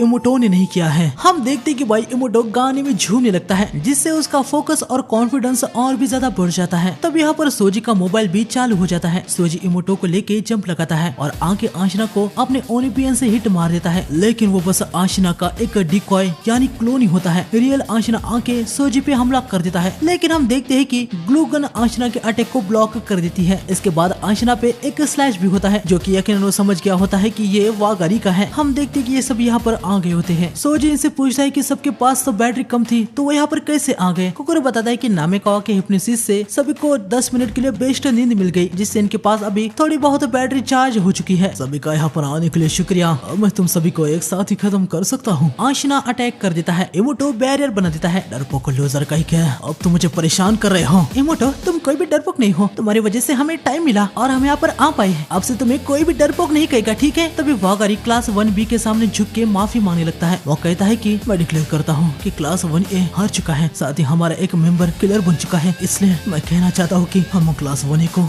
आप सभी के साथ फाइट करने दीजिए। यकीनन सोजी और बाकी सब इसके लिए हाँ ही कहते हैं। क्लास 1A और 1B यहाँ पर एक हो गए होते हैं। तभी हमें हाइचिमा को दिखाया जाता है, जो कि आशिना के शुरू में बने हुए आइस स्टैचू पे चढ़ रही होती है। यहाँ इक्को ओहाडा अपने साइबर किनेसिस को समन करता है। कुसाबा भी अपने माइंड से इक्को की पावर का यूज करती है। मतलब तू समझा? हाँ। नहीं, तू समझा नहीं। सोजी भी यहाँ पर बैटल में ज्वाइन करने लगता है, लेकिन कुकुरु उसे रोकता है। वो उसे बताता है कि सोजी के पास बैटरी कम है, आखिरी अटैक सोजी को ही करना है तो वो अपनी बैटरी को बचाए। सोजी बात को समझ जाता है। ये सभी फॉर्म में आ जाते हैं। आशिना फेदर्स ऑफ डेथ आइस से इन पे अटैक करता है। ओवाडा और कुसाबा साइबर बीस्ट को कंट्रोल करके आशिना के अटैक को डॉज कर देते हैं। रेनरी यहाँ पर कियोमी के हाथ पे गर्म पानी डाल रहा होता है। मौका मिलने के बाद कियोमी को आशिना को अपने गन से हिट करना है, लेकिन आशिना बहुत ही तेजी से इधर उधर घूम रहा होता है। कियोमी उस पर एम ही नहीं कर पा रही होती। वो कहती है कि अगर आशिना बस 1 सेकंड के लिए भी रुक जाता है तो उसे हिट कर लेगी। वागरी और कुकुरु आशिना के पीछे आ जाते हैं। तभी कुकुरु जंप लगाता है। आशिना को लग रहा होता है कि कुकुरु ने तो ये बेवकूफ ही कर दी है, अब वो उसे आसानी से हिट कर लेगा। लेकिन तभी वागरी अपने स्लैश को करता है, जिसके ऊपर से कुकुरु जंप लगा के आशिना के सामने आ जाता है। बस इतना ही नहीं, वागरी भी यहाँ पर आशिना के पीछे आ जाता है। दोनों मिलके आशिना के एक विंग पर अटैक कर देते हैं और उसे तोड़ देते हैं, जिससे आशिना को भाई बहुत ही ज्यादा गुस्सा आ जाता है। वागरी आशिना से कहता है कि आशिना के पास टैलेंट था, अपने एथेस्टिक को वो वागरी से भी ज्यादा डिवोट करता था, आखिर उसने ये रास्ता क्यों चुना। सोजी पीछे से अटैक करने के लिए आ जाता है। आशिना को बहुत ही ज्यादा गुस्सा आ गया होता है, वो सबको अपने से दूर कर देता है। कुकुरु सोजी को ध्यान से अटैक करने को कहता है, क्योंकि सोजी के पास बस एक ही चांस है। तभी हम देखते कि यहाँ पर कुसाबा की बैटरी खत्म हो जाती है, वो नीचे गिर जाती है और यकीनन यहाँ पर कुसाबा ने जो साइबर बीस्ट बनाया था वो भी वैनिश हो जाता है। कुकुरु और वागरी नीचे गिरे होते हैं। अभी भी उसका दूसरा विंग बचा है। प्लान था कि उसके दोनों विंग्स को काट दिया जाए, सब बर्बाद हो गया। तभी हम देखते कि सूर्य के यहाँ आशिना के दूसरे विंग पर आ जाता है। साले आशिना, मुझे ना तुम पे हमेशा से ही गुस्सा आता था, तो हमेशा मुझे वल्गर रेड कहा करता था ना। सूर्य के फ्लेम से आशिना के विंग को जलाने लगता है। आशिना सूर्य को कुछ टैप करता है, लेकिन सूर्य को इससे कुछ भी नहीं होता। सूर्य के बाद आशिना के एक विंग को जला के मेल्ट कर देता है। इसके बाद सोजी आके अपने ओनिपियन से आशिना को हिट कर देता है, लेकिन आशिना रोंडो ऑफ ब्लड से सोजी को दूर कर देता है। ये देखने के बाद सबके सब अब पैनिक हो जाते हैं। सोजी मन में कह रहा होता है कि क्या उसने फिर से गड़बड़ कर दी है। सोजी आशिना के इस कोल्ड अटैक से बहुत ही तेजी से जमने लगता है। तभी आशिना ने यहाँ पर पहले बनाया हुआ स्टैचू हिलने लगता है। ये देखने के बाद आशिना भाई बहुत ही ज्यादा खुश हो जाता है। उसे लग रहा होता है कि उसका आर्ट इतना ट्रू है कि वो जिंदा हो गया। हालांकि तभी वो उधर हाइजिमा को देखता है। यकीनन हाइजिमा स्टैचू को कंट्रोल कर रही होती है। चीज कोई भी हो, अगर वो चीज ह्यूमनॉइड फॉर्म में है तो हाइजिमा उसे कंट्रोल कर सकती है। हाइजिमा का भी यह पहली बार था कि वो इतनी बड़ी चीज को कंट्रोल कर रही है। लेकिन तभी हम देखते हैं कि जैसे हाइजिमा स्टैचू को आगे बढ़ाती है वो टूट जाता है। हाइजिमा समझ जाती है कि वो इसे मूव नहीं कर सकती। आशिना के यहाँ पर हद से ज्यादा गुस्सा आ गया होता है कि हाइजिमा ने उसके मास्टरपीस आर्ट को तोड़ दिया। कियोमी को मौका मिल गया होता है। वो अपने ग्लू गन से आशिना को जकड़ लेती है और इसके बाद सोजी आके अपने ओनिपियंस के लिए रैपिड फायर से आशिना पे काफी सारे हिट मार देता है। सोजी की बैटरी अभी बस 1% ही रह गई होती है। वो अपने साइबर को ऑफ कर देता है, नीचे के में ग्लू लगा देती है, जिससे सोजी सेफली लैंड हो जाता है। आशिना यहाँ पर अभी भी जिंदा था। वागरी उसे कहता है कि अगर आशिना के बारे में उसे जो कुछ भी पता है अगर वो उनको बता देता है तो वागरी आशिना की डेथ पेनफुल नहीं करेगा। लेकिन आशिना कहता है कि वो मरेगा नहीं। के ने उसे प्रॉमिस किया है कि वो उसे कुछ भी नहीं होने देगा। लेकिन तभी हम देखते हैं कि के डीमन फ्लेम से आशिना को जलाने लगता है। पहले आशिना को लगा कि उसे पावर दे रहा है, लेकिन तभी आशिना को बहुत ही ज्यादा दर्द होने लगता है। वो पूरा जल रहा था। आशिना सब कुछ समझ जाता है कि के ने उसे धोखा दे दिया है। आशिना अभी वैनिश हो रहा होता है। वागरी आशिना को स्लैश मार देता है। वो उसे कहता है कि आशिना चाहे तो अभी जिंदा रहता, लेकिन उसने गलत रास्ता चुना। आशिना, मेरे फोन में अभी भी तुम्हारी फोटोस है। भले तुमने कहा था कि हम तुम्हारी कोई फ्रेंड नहीं है, पर चाहे तुम कितने भी नीचे गिरते हो, लेकिन तुम क्लास 1 का पार्ट हो। आशिना को पुरानी बातें याद आने लगती है। पूरा एग्जॉसिस्ट होने से पहले वो इनको बता देता है कि के का गोल लैंड ऑफ डेथ अकाउंट्स है। साथ ही आशिना सबसे माफी भी मांगता है और यहाँ पर एग्जॉसिस्ट हो जाता है। ओवाडो को भाई रोना ही आ जाता है। वागरी उसे कहता है कि मत रो, एक ग्रुप ऑफ एग्जॉसिस्ट ने एक गोस्ट अकाउंट को हराया है, यही उनका काम है, यही वो करते हैं। ये सुनने के बाद सोजी मन में कह रहा होता है कि वागरी कितना कमाल का है। वो एक स्टील स्पिरिट जैसा है। कोल्ड का तूफान हट गया होता है। आगे नांज और आजाकी सेंसेई यहाँ पर आके इन सभी को एकेडमी में लाते हैं। एकेडमी में आने के बाद सोजी देखता है कि भाई यहाँ पर तो एक फीस्ट चल रहा है। सोजी आजाकी सेंसेई से पूछ रहा है कि ये सब क्या हो रहा है। आजाकी सेंसेई उसे बताते हैं कि ये स्पिरिट सोसाइटी मैडम का कस्टम है। जब मिशन के दौरान सभी जिंदा वापस आते हैं और मरने वाले को स्वर्गवास मिले, इसलिए वो वो ऐसे दावत रखते हैं। आज़ाकी सेंसेई बहुत ही ज्यादा खुश थे कि सभी सेफली वापस आ गए हैं। थोड़ी देर बाद नांजो सेंसेई आते हैं। वो सोजी से कहते हैं कि अभी तक स्कूल में एक डीमन फ्लेम वाले को एक्सेप्ट करना है या नहीं। इनके दो ग्रुप्स थे। नांजो एक्सेप्ट ना करने वाले में था, लेकिन वह सभी एक साथ मिलकर अभी सोजी से माफी मांगते हैं और कहते हैं कि वो अभी सोजी को एक्सेप्ट करते हैं। आशिना को फ्री करने के लिए नांजो सोजी को थैंक्स कहते हैं और यहाँ से निकल जाते हैं। नांजो यहाँ पर वागारी के पास आते हैं। हम देखते हैं कि भले वागारी वह अपने आप को बड़ा स्ट्रिक्ट दिखा रहा था, लेकिन आशिना की डेथ से उसे भी दर्द हुआ है। यहाँ पर हम देखते हैं कि सैड बॉय के अपनी एक अलग ही डेड अकाउंट की आर्मी बना रहा होता है। आगे सभी भाई यहाँ पर हॉट बात ले रहे होते हैं। सोजी पूछता है कि भाई वो सभी एक साथ बात क्यों ले रहे हैं। रेनी बताता है कि ये एक और माइनर एकेडमी का ट्रेडिशन है। एग्जॉर्सिज्म के बाद सभी हॉट बात लेते हैं। आगे सोजी इनके साथ और भी ज्यादा घुल मिलने लगता है। अब इनको पता है कि सैड बॉय का मकसद क्या है, इसलिए सभी उसको हराने के लिए अपनी जी जान लगा रहे होते हैं। तो ये एनिमे यहीं पर एंड हो जाता है। वीडियो अच्छा लगे तो प्लीज वीडियो को हाइप कर देना, लाइक कर देना, नए हो तो चैनल को सब्सक्राइब करके बेल आइकन को ऑल पे सेलेक्ट कर देना, क्योंकि अभी काफी सारे नए एनिमेज आए हैं। अगर आप उनको मिस नहीं करना चाहते हैं तो यकीनन सब्सक्राइब कीजिए। तो मिलते हैं नेक्स्ट वीडियो में, तब तक के लिए सायोनारा गाइस।